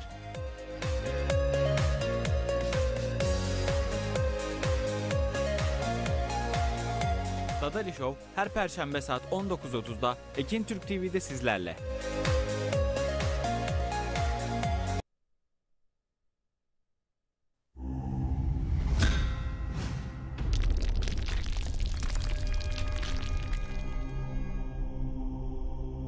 Bizi izlemeye devam edin. Efendim tekrar hayırlı akşamlar. Gönül Teli saat 19.30'da startını verdi ve bomba gibi bir program. Sevgili konuğum Mehmet Balaman abimle birlikte.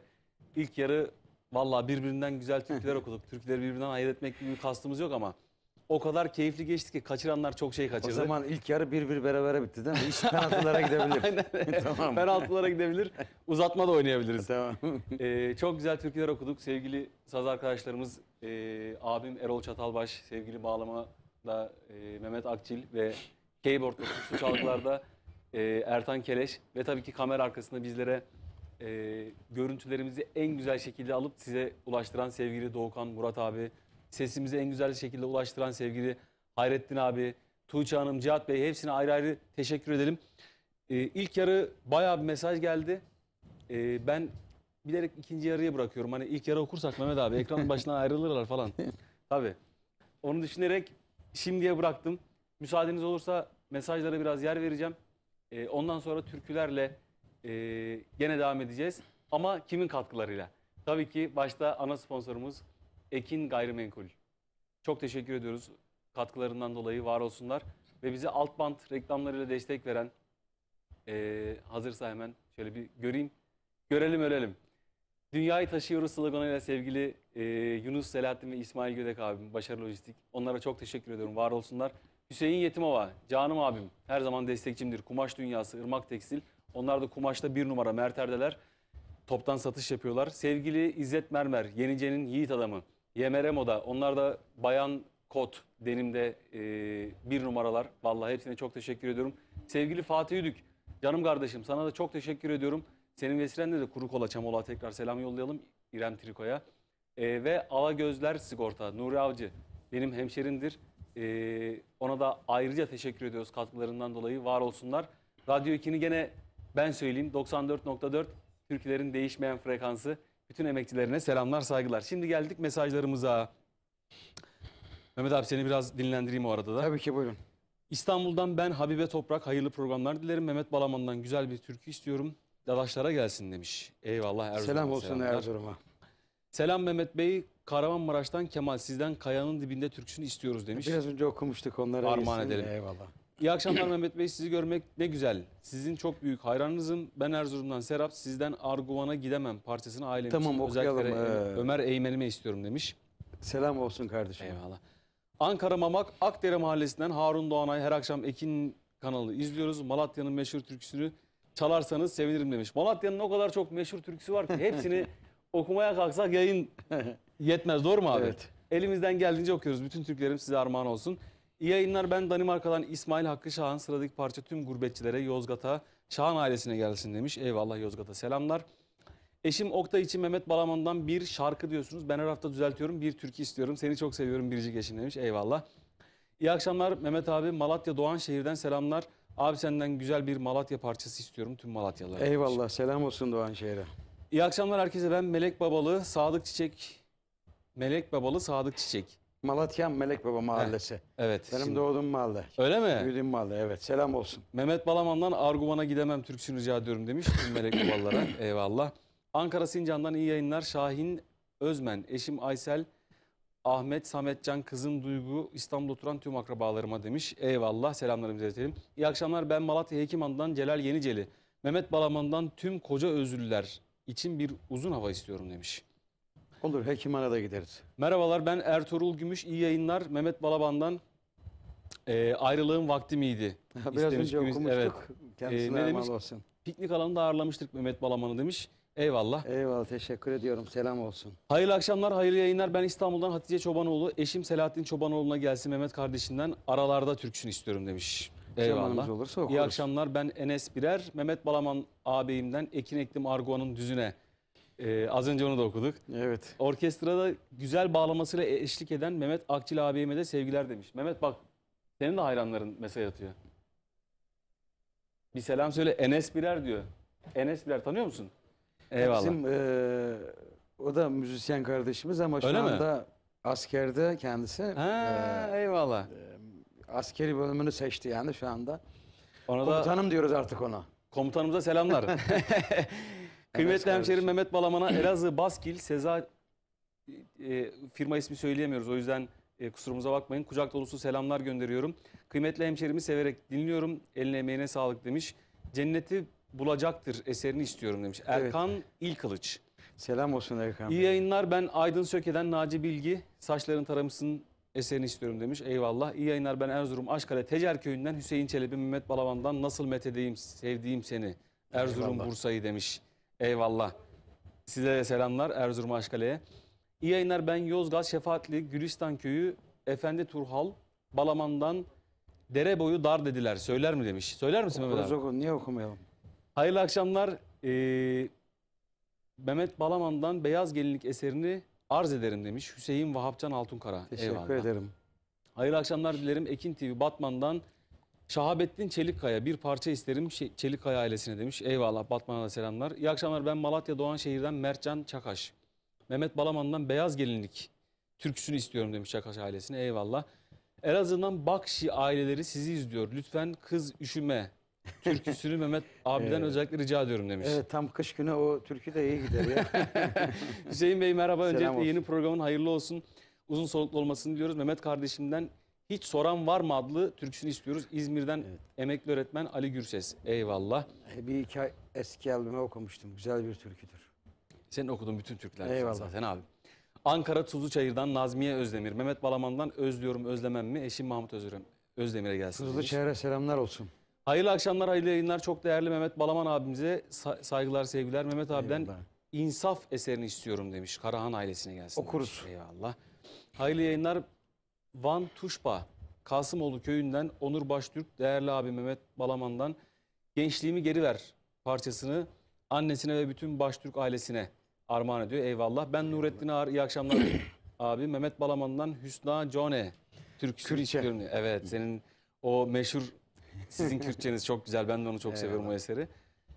İyi akşamlar. Ben Malatya Arapgir'den Salman Başpınar. Mehmet Balaman'dan sıradaki türküyü Gün Yüzü halkına istiyormuş. Eyvallah. Arapkir'e selamlar olsun. Hayırlı yayınlar. Ben İstanbul'dan Sevda sıradaki parçayı Ahmet'ime demiş, armağan ediyorum.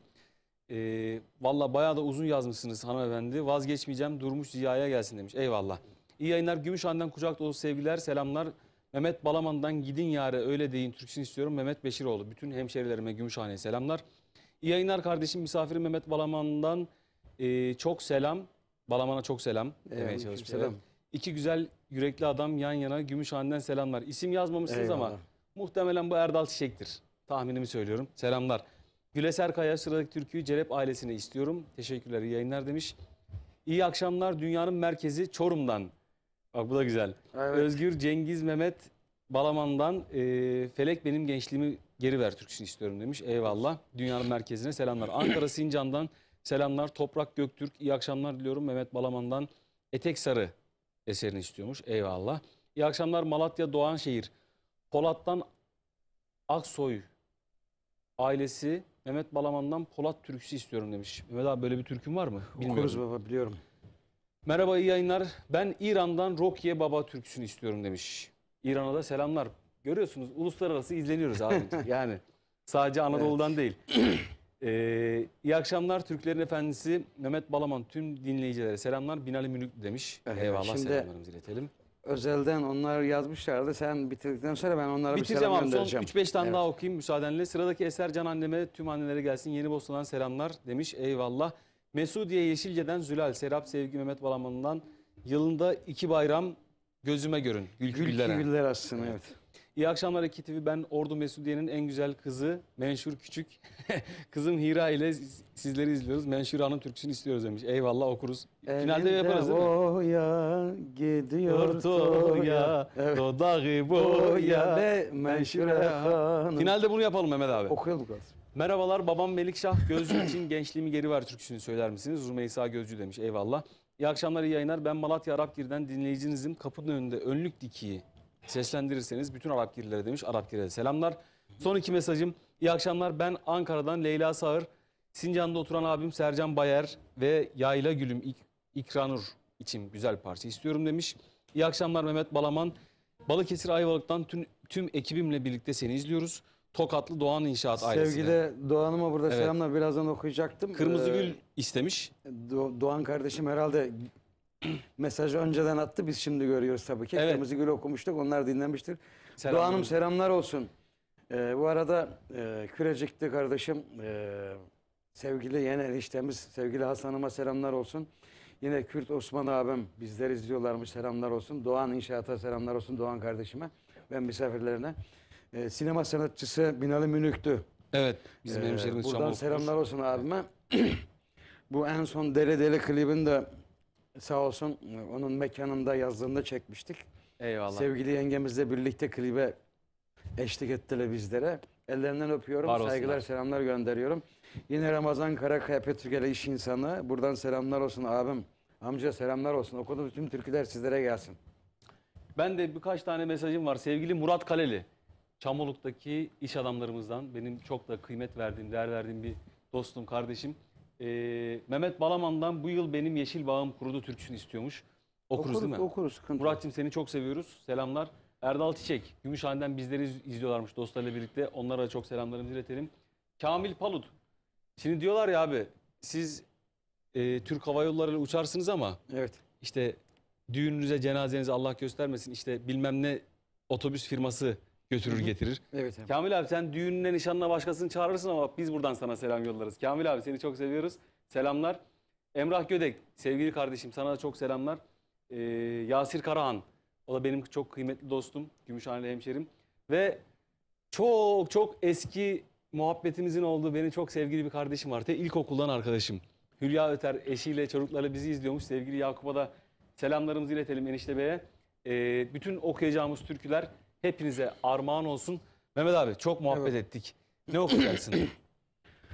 Yine çok güzel bir eski türkümüz. Ben çok seviyorum. Eskimeyen türkülerimiz Tabii değil mi? ki. Evet. Dün mü buradaydın, bugün mü geldin? Ötme Aa. garip garip sinemi deldin.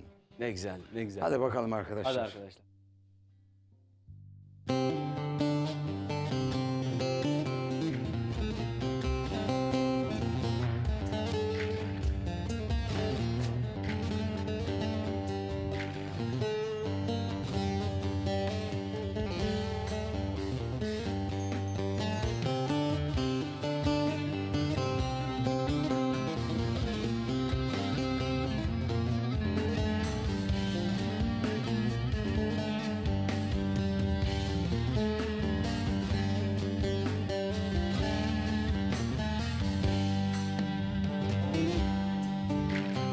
Dün mü buradaydı, bugün mü geldin?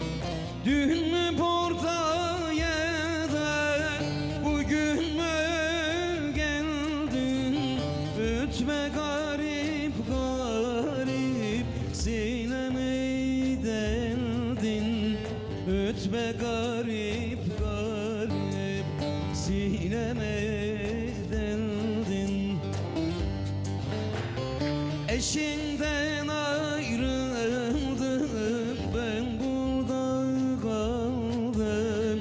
Yabancılar vurmuş telli turnamı, sonamı. Eşinden ayrıldım, ben burada kaldım. Ya davcılar olmuş telli turnamı, sonamı.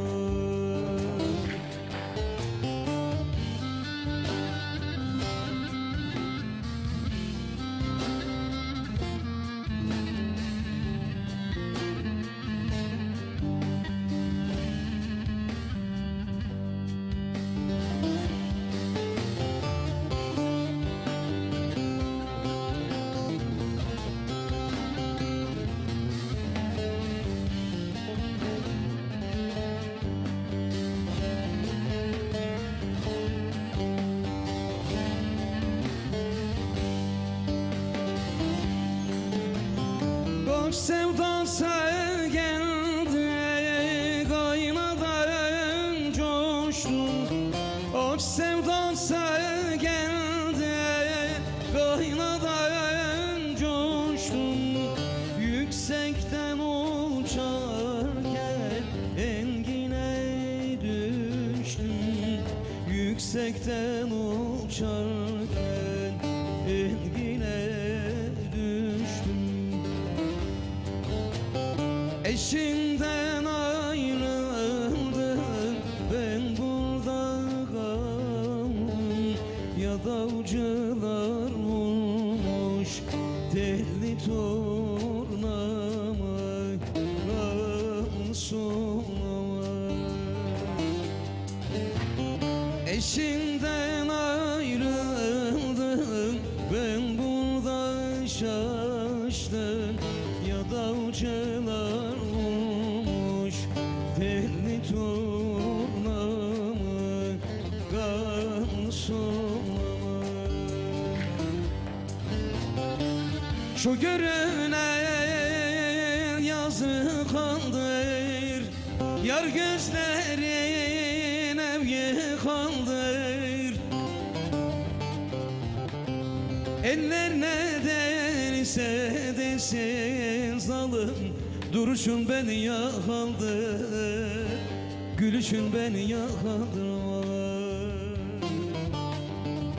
Aman gelin de yaylalısın, aman güzelsin aman da belalısın. Garip duruşundan belli. Ah ah benim kadar da sevdalısın aman. Bunca gamı bunca derdi Mevlam yalnız bana mı verdi?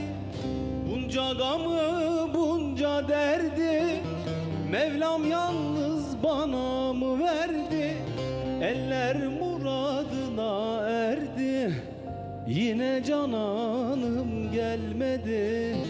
Eller muradına erdi, yine cananım gelmedi. Erisin dağların karı, geçti ömrümün baharı. Ecel kapımı çalmadan, durma gel ömrümün varı. Erisin dağların karı, geçti ömrümün baharı. Ecel kapımı çalmadan, durma gel ömrümün varı.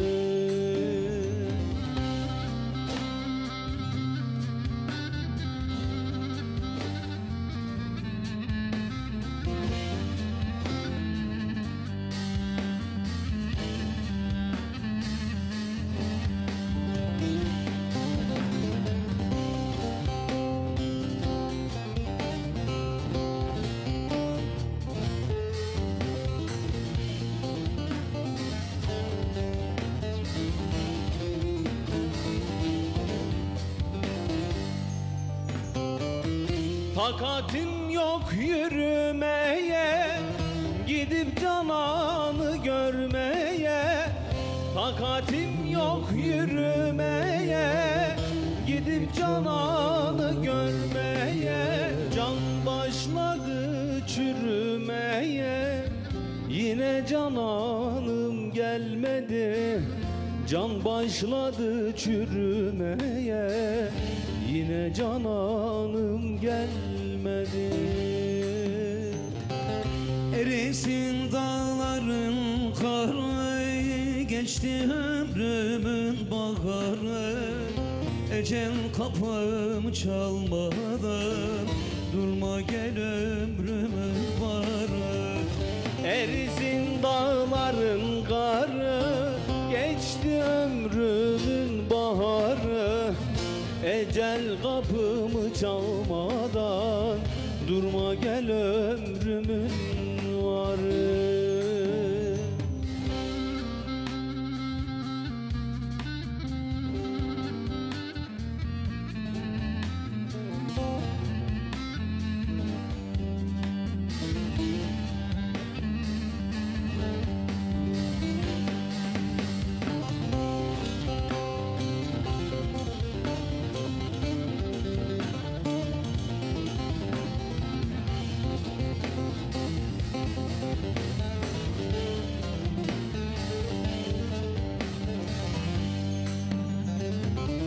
Ali Baba çeker çile, felek vurdu bana sille.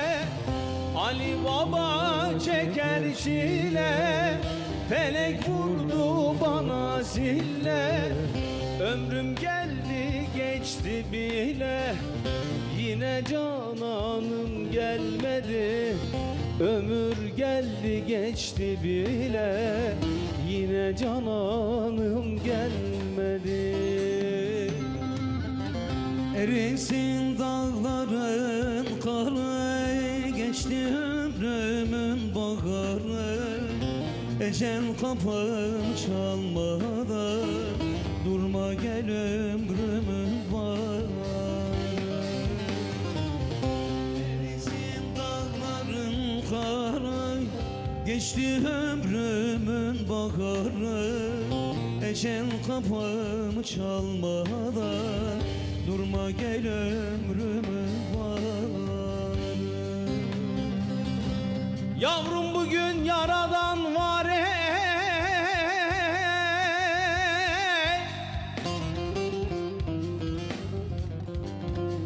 Oğul yeri göğü ana,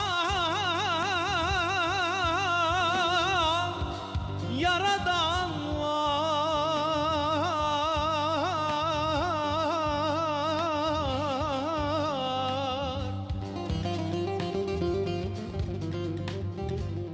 Oğul tabip yara elleme.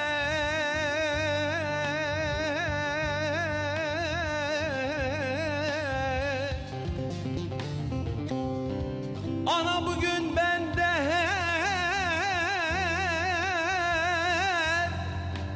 yaradan var.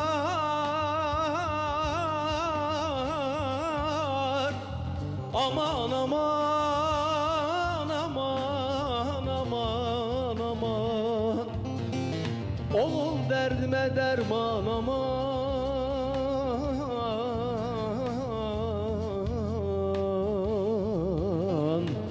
Oğul katlime ferman aman aman. Erisin dağların karı, geçti ömrümün baharı. Ecel kapımı çalmadan, gülme gel ömrümün varı.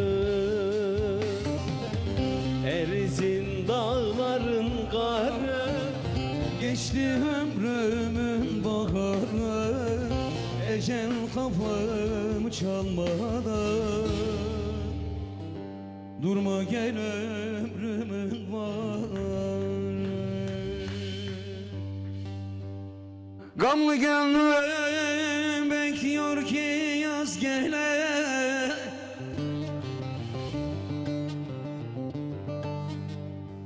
Yaylamıza gelin gele kız gele.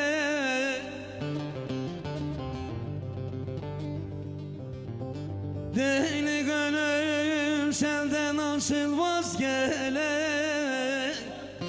Pulu dağı dumandır, emir eller çimeldir. Duydum dost bana küsmüş, daha gönlüm gümandır, daha gönlüm gümandır. De dön dön dön seher yıldızı, de dön dön dön seher yıldızı. Ah ayırdı bizi. Bozuldu bağların baykuşları ter.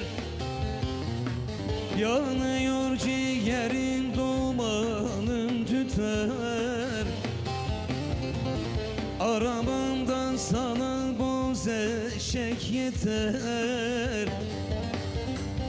Felek benim gençliğim geri ver, zalim geri ver. Geri ver ne olur geri ver. Geri ver zalim geri ver. Geri ver ne olur geri ver. felek benim gençliğimi geri ver, ne olur geri ver. Geri ver zalim geri ver. Geri ver hayın geri ver. Geri ver ne olur geri ver.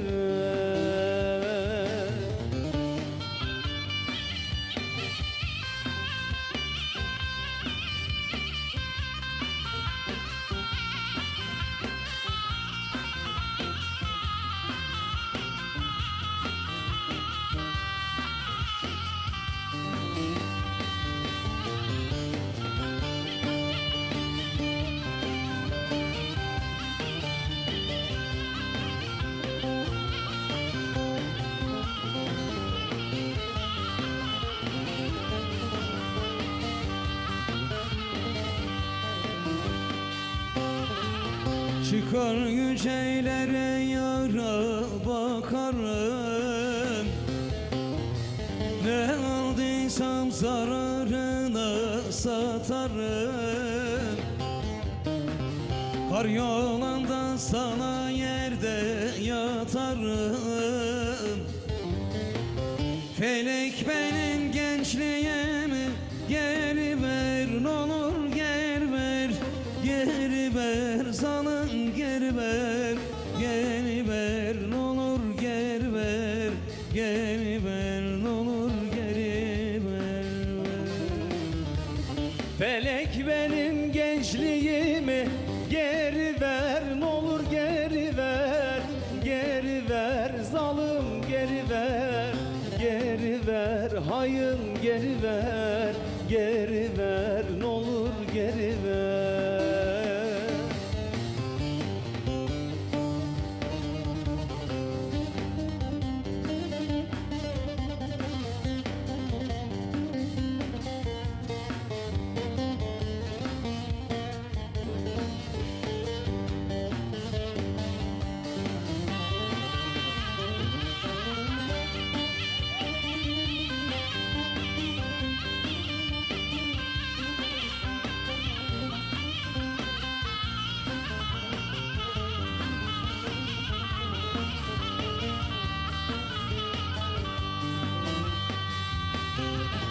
Dönüp gidemedim o yardan yana. Ayrılık hasretli kâr etti cana. Kiralarda gezem evimde sana. Felek benim gençliğimi geri ver, n'olur geri ver. Geri ver zalım geri ver. Geri ver n'olur geri ver. Geri ver zalım geri ver. Kızıldım derdimin derine. Ne istesen hiç gelmedi yerine. Teneke çalarım sazın yerine. Felek benim gençliğimi geri ver, n'olur geri ver. Geri ver zalım geri ver. Geri ver n'olur geri ver. Geri ver n'olur geri ver. Ben böyle diyarı neylerim sensiz.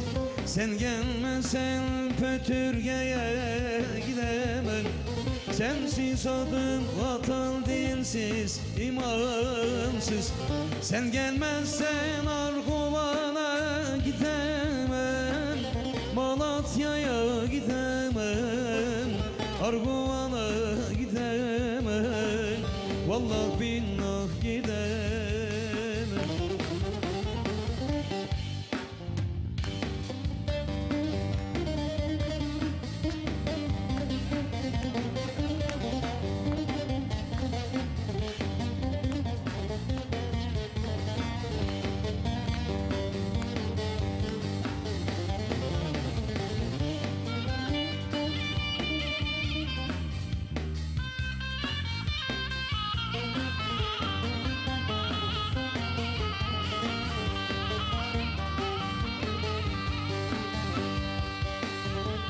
Dostuna dostumu derin güderim.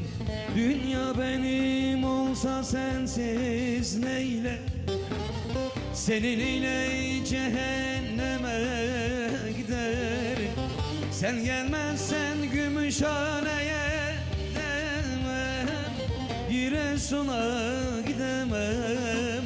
Çamollu'na gidemem. Vallahi billah gidemem.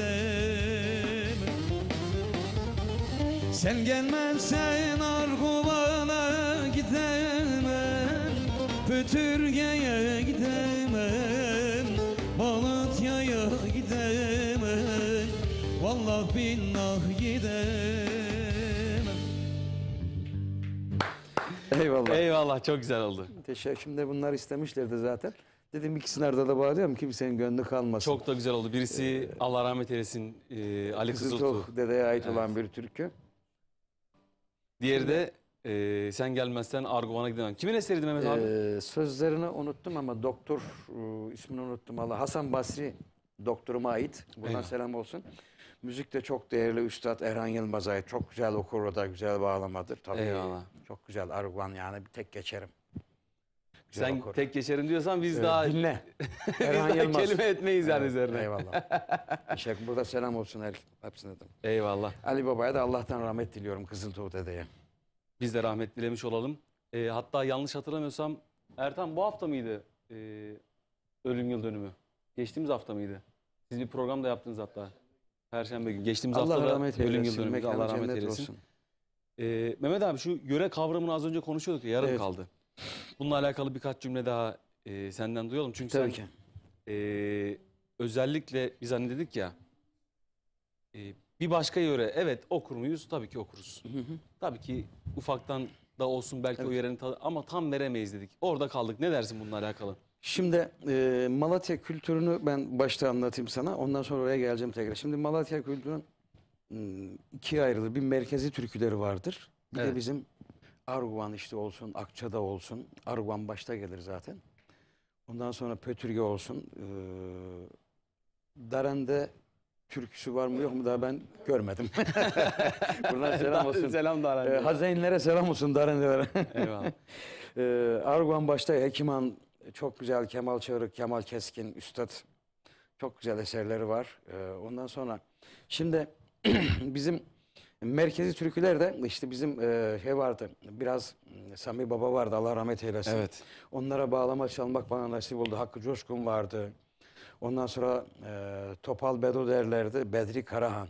Çok güzel eserler vardı. Onlar şimdi merkezdeki türkülerimiz birazcık daha böyle sosyete yani ağızlı ama Kentli. merkez tabii. Merkez dışına çıktığın zaman işte Arguvan, Köy ağzı. Hekiman, Akça'da Polat yöresi var mesela.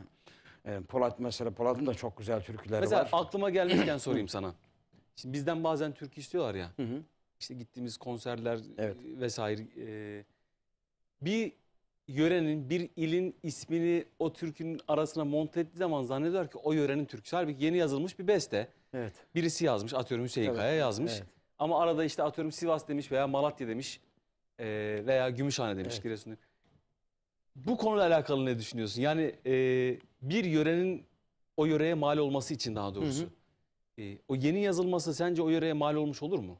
O yörenin Şimdi- türküsü diyebilir miyiz daha Şimdi doğrusu? şöyle bir şey var. Oradan hemen geleyim. Hemen kısa şey yapayım, zamanında çalmayayım. Şimdi atıyorum benim sahneme geliyor. Kızıltuğ Üstad'ın türküsünü okuyorum. Evet. Artık kimse demiyor ki işte Ali Kızıltuğ'dan şu türküyü okur musun? Halbuki yanlış. Bravo. Mehmet Balaman'dan Felek Gençliğimi geri ver. Ya bir diyor ki de ki babadan şunu çal ya Kızıltuğ'dan. Eyvallah. Şimdi hemen senin dediğine geliyorum. Sorun şimdi şöyle. Şimdi o kadar türküler var ki mesela hemen bir tane misal vereyim sana. Mesela bir mektup yazdırdım Urfalı kızına diyor.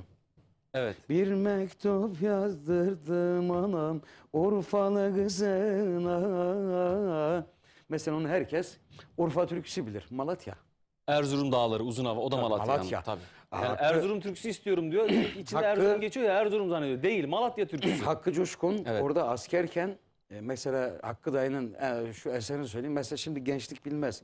Yüksek hayvanlarda bülbüller öter. Ona ait olan. Evet, çok Al güzel. Alman'ın dördünü, sev gidin Oo, merdini. Çok güzel eser. Ondan sonra bırak beni de yanam yanam kül olam. Onun, ondan sonra Erzurum dağları onun. Yani şuraya getireyim. Asıl işin mutfağını yani bu zahmeti çeken üstadları anmak lazım. Bravo. Yani bugün Sivas'ın yolları diyor Mehmet Özcan dedeye ait olan bir türkü. Mehmet abi de burada selam olsun. Mehmet abi nerede? Erzincanlı mıydı? Mehmet. Evet, öyle biliyorum. Yanlış olmaz. Fark etmez ya bir Türkiye'li işte. Atıyorum Erzincan olsun Mehmet Özcan bugün de. İşte Erzincan aslında kişi nereliyse türkü oranındır. Evet. Yani Tunceli değil mi? Yani o Tunceli yöresine ait olan bir türküdür. Mehmet Özcan Tunceli ise Sivas'ın yolları oraya aittir. Ama ne demiş? Sivas'tan bahsettiği için Sivas yöresine mal ediyorlar. Aynen Değil. öyle.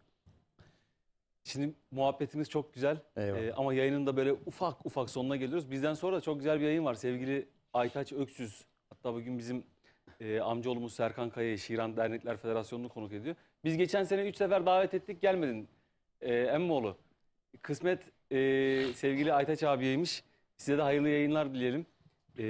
Burada bizim kapımız sana her zaman açık. O latifeyi bir kenara bırakıp ciddiyetini söyleyelim. Ne zaman istersen program senin. Gelip konuk olabilirsin. Ama önceliği biz sana veriyoruz, sen de bize ver. Öyledir değil mi Mehmet abi bu iş? Tabii ki. Şimdi programın ufak ufak sonuna gelirken ben böyle hazırladığım bir türkü vardı. Onu özellikle Mehmet abiyle beraber okumak istedim. O arada da böyle veda konuşmalarımızı ufaktan yapalım. Olur kardeşim. Teşekkür ediyorum sana kardeşim. Sen Nur Cemal'ini görmek benim için bir şerefti. Estağfurullah. Programda da olmak, yine Ekin TV ekranlarında olmak. Bizleri izleyen herkese de buradan hayırlı akşamlar diliyorum. Konuk eden evlerine. Saz arkadaşlarımıza teşekkür ediyorum. Kameraman arkadaşlarımıza, rejideki arkadaşlarımıza, bizleri izleyen herkese kucak dolusu türküler gönderiyoruz. Ve sana teşekkür ediyorum. İnşallah gelecek sene de yine aynı dönemde kışa denk getir. Böyle muhabbet güzel oluyor. Ben Mehmet abi sana çok teşekkür ediyorum. Ben teşekkür ediyorum kardeşim. O senin gören Eyvallah. gözlerinin güzelliği. Eyvallah. Bizim Nur Cemal'imizden bahsettin ama biz senin Sağ ol. hem güzel sesini hem güzel cemalini gördüğümüz için Eyvallah çok kardeşim. mutlu olduk. Şeref verdin. Sağ olun, Biz şeref programımıza böyle büyük ustaları, güzel ustaları, bu işe emek vermiş, yıllarını vermiş. Hani çok özür dileyerek söyleyeceğim ama 2-3 senedir böyle uğraşıp, hatta 2-3 seneyi de söylemeyeyim, birileri ya senin sesin çok güzel. Hadi 2 tane oku, işte bir albüm yap, aa bak sponsor da olalım, destek verelim falan deyip ortaya çıkan modeller var ya. Açık söylüyorum, kimse beni yanlış anlayan da olursa canı sağ olsun, problem değil. Bizim amacımız nasıl bu kültürü yaşatalım, bu kültür yolculuğunda bizim istikametimiz, yönümüz belli diyorsak, biz böyle büyük ustaların yolunda gittiğimiz için, biz de o yüzden Eyvallah. Mehmet abi gibi popülerlikten, tırnak içerisinde söylüyorum, hariç. Hiç Mehmet abi bugün duyurmamış birisi de olabilirdi. Bizim için onun usta kimliği çok önemli. Eyvallah. Çünkü sanatçı olmak bence sesten, sazdan, o sesini iyi kullanmaktan veya sazını iyi çalmaktan bir sonraki aşama. Tabii bir ki. sonraki aşama sanatçılıkla. Yani sanatçılık orada başlıyor asıl. Birinci şık adamlıktır. Kişiliği düzgün olacak, karakteri düzgün olacak, Eyvallah sazını, kardeşim. sesini düzgün icra edecek. Ondan sonra sanatçılık yolculuğu başlamış oluyor. Ben de o yüzden kendimi hiçbir yerde sanatçı olarak nitelendirmiyorum. Kendime o sıfatı yakıştırmıyorum. Sadece diyorum ki ben müziği çok seviyorum. Özellikle türküleri çok seviyorum. Estağfurullah Çünkü halk kardeşim. müziğine gönül vermiş Bu işin- insanları da çok Bu seviyorum. işin okulunu okuyorsun, emek veriyorsun. Bu işler böyle bu şekil yok. Ben sanatçı derim, şudur budur. Şimdi başka demin laf söylediğin kişiler bu sefer piyasaya çıkacak, tekrar diyecekler. Biz sanatçı, sen böyle konuşursan. Eyvallah. Mehmet abi çok teşekkür ediyorum. teşekkür Şeref ederim verdin. kardeşim. Sevgili arkadaşlarım, başta Eyvallah. Erol Çatalbaş benim abim. Yıllardır birlikteyiz. Uzun zamandır yol yürüyoruz. Sevgili Mehmet Akçil keza ve Ertan Keleş. Hepinize ayrı ayrı şükranlarımı sunuyorum. Ellerinize, emeklerine sağlık. Sevgili Doğukan, seni de bugün çok yorduk. Hakkını helal et. Sevgili Murat abi keza Cimicit'le bize eşlik etti. Ton Meister'imiz Hayrettin abi. Çok teşekkür ediyorum. Hayrettin Bey'i unuttuk. Benim eski adamımdır ya. Öyle mi? Yıllardır çalıştık birlikte tabii. O da eski ustalardan. Eskimeyen ustalardan, gençleşen ustalardan. Çok başarılı bir kardeşim. Yüreğine sağlık, eline sağlık. Mükemmeldin kurban. Ve bizim Radyo 2'nin de emekçisi sevgili Yoldaş DJ'imiz bugün gene misafirimiz oldu. Teşekkür ediyorum. Sevgili imparatoruma da selamlar İmparator, olsun. evet. Biraz önceye kadar kaldı, dedi ki ben en iyisi gideyim dedi. Öyle mi? Makbule abla sana da çok teşekkür ediyoruz. Çayların için var olasın. Sevgili Tuğçe Hanım, Cihat Bey, Genel Müdürümüz sevgili Emrah Binici ve Ekin Grup Yönetim Kurulu Başkanı Selahattin Bayram. Hepsine ayrı ayrı şükranlarımızı sunalım. Bizi destekleyen, bizim yanımızda olan, maddi manevi hiç önemli değil. Kim varsa biz de onların yanında olmaya gayret ediyoruz. Gücümüzün nispetinde. Şöyle bir aklıma geldi. Aslında dün aklıma gelmişti. Kaleden kaleye Şahin uçurdu. Aa güzel. Hadi bakalım. Çok güzel bir türkü. Tamam. Peşine de hatta Menşure Hanım isteği vardı. İkisini Tamam. bir peş peşe bağlayalım. Olur baba. Güzel bir final yapmış olalım. Hadi bakalım. İnşallah haftaya Onur Bozatlı, sevgili abim bizimle birlikte olacak.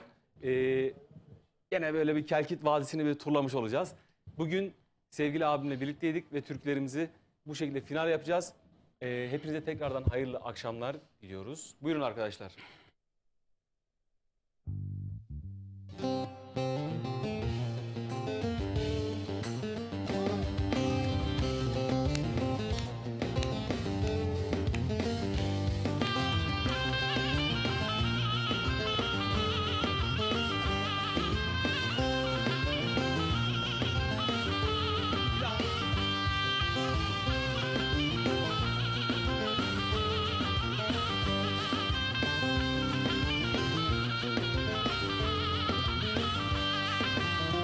Kaleden kaleye şahin uçurdum oy, şahin uçurdum. Ah ile vah ile ömrüm geçirdim, ah ile vah ile ömrüm geçirdim. Yâre şeker estim, şerbet içirdim oy, şerbet içirdim. Öyle olur böyle olur hükmen gezeyim, cilvesi hoş olur akşam üzeri. Öyle olur böyle olur Türkmen güzeli, edası hoş olur Türkmen gelini. Vay!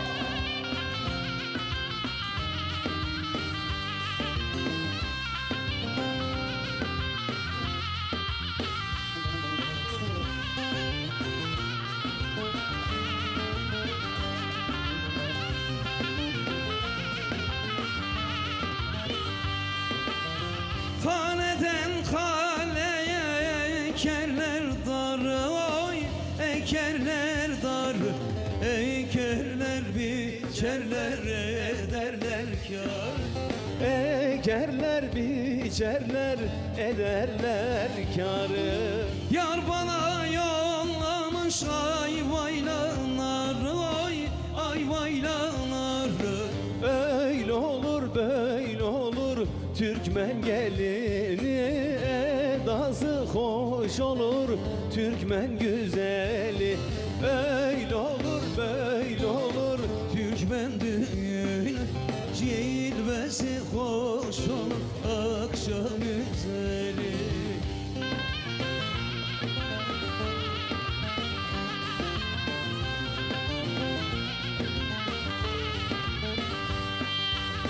Elinde oya gidiyor toya, dudağı boya Menşure Hanım.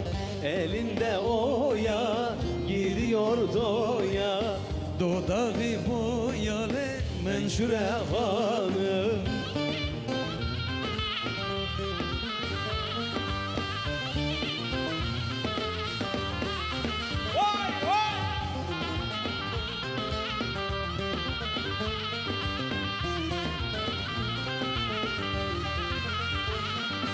Arazda vurdum teşte, vay leyli vay leyli. Araz bulandı geçti, vay leyli vay leyli. Eğildi mendilalim, vay leyli vay leyli.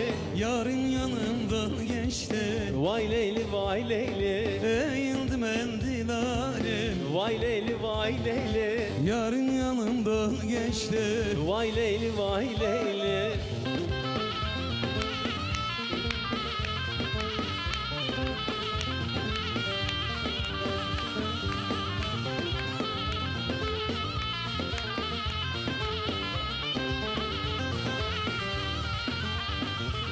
Arazdayım susuza, vay leyli vay leyli. Kaç gündür uykusuza, vay leyli vay leyli. Girsem yarın koynuna, vay leyli vay leyli. Elim durmaz uysuza, vay leyli vay leyli. Dağda karalar bağlar, kara yazı yazanlar. Cennet yüzü görmesin aramızı bozanlar. Mukadder al mukadder, kalk gidek bize kader. Mercimekler uzamış, erpeler bize.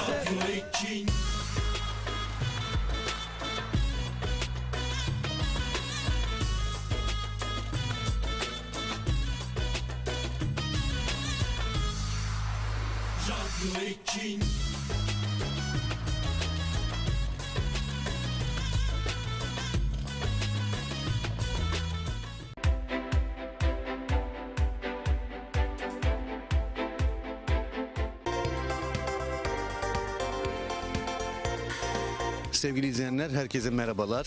Biz yine Ekin Gayrimenkul olarak şu anda Gelibolu'dayız. Muhteşem güzel bir hava var. Gelibolu Bolayır mahallesindeyiz. Projemizin hemen yanındayız. Birazdan tabii denizi de göreceğiz. Bütün ekranlardan göreceksiniz. Efendim şu anda burada bulunan, Bolayır'da bulunan parsellerimiz tamamı 205 metrekare. 205 metrekare parsellerimiz imarlıdır. Hemen ana yolun kenarında ve Datça hemen sitesinin yanında. Elektriği mevcut, suyu mevcut. Hemen ben burayı da göstermek istiyorum. Burada kanalizasyon var. Onu da gösterelim. O da mevcut. Altyapısı imarlı, muhteşem konumda güzel bir araziden bahsediyorum. Ve çok az bir parselimiz var.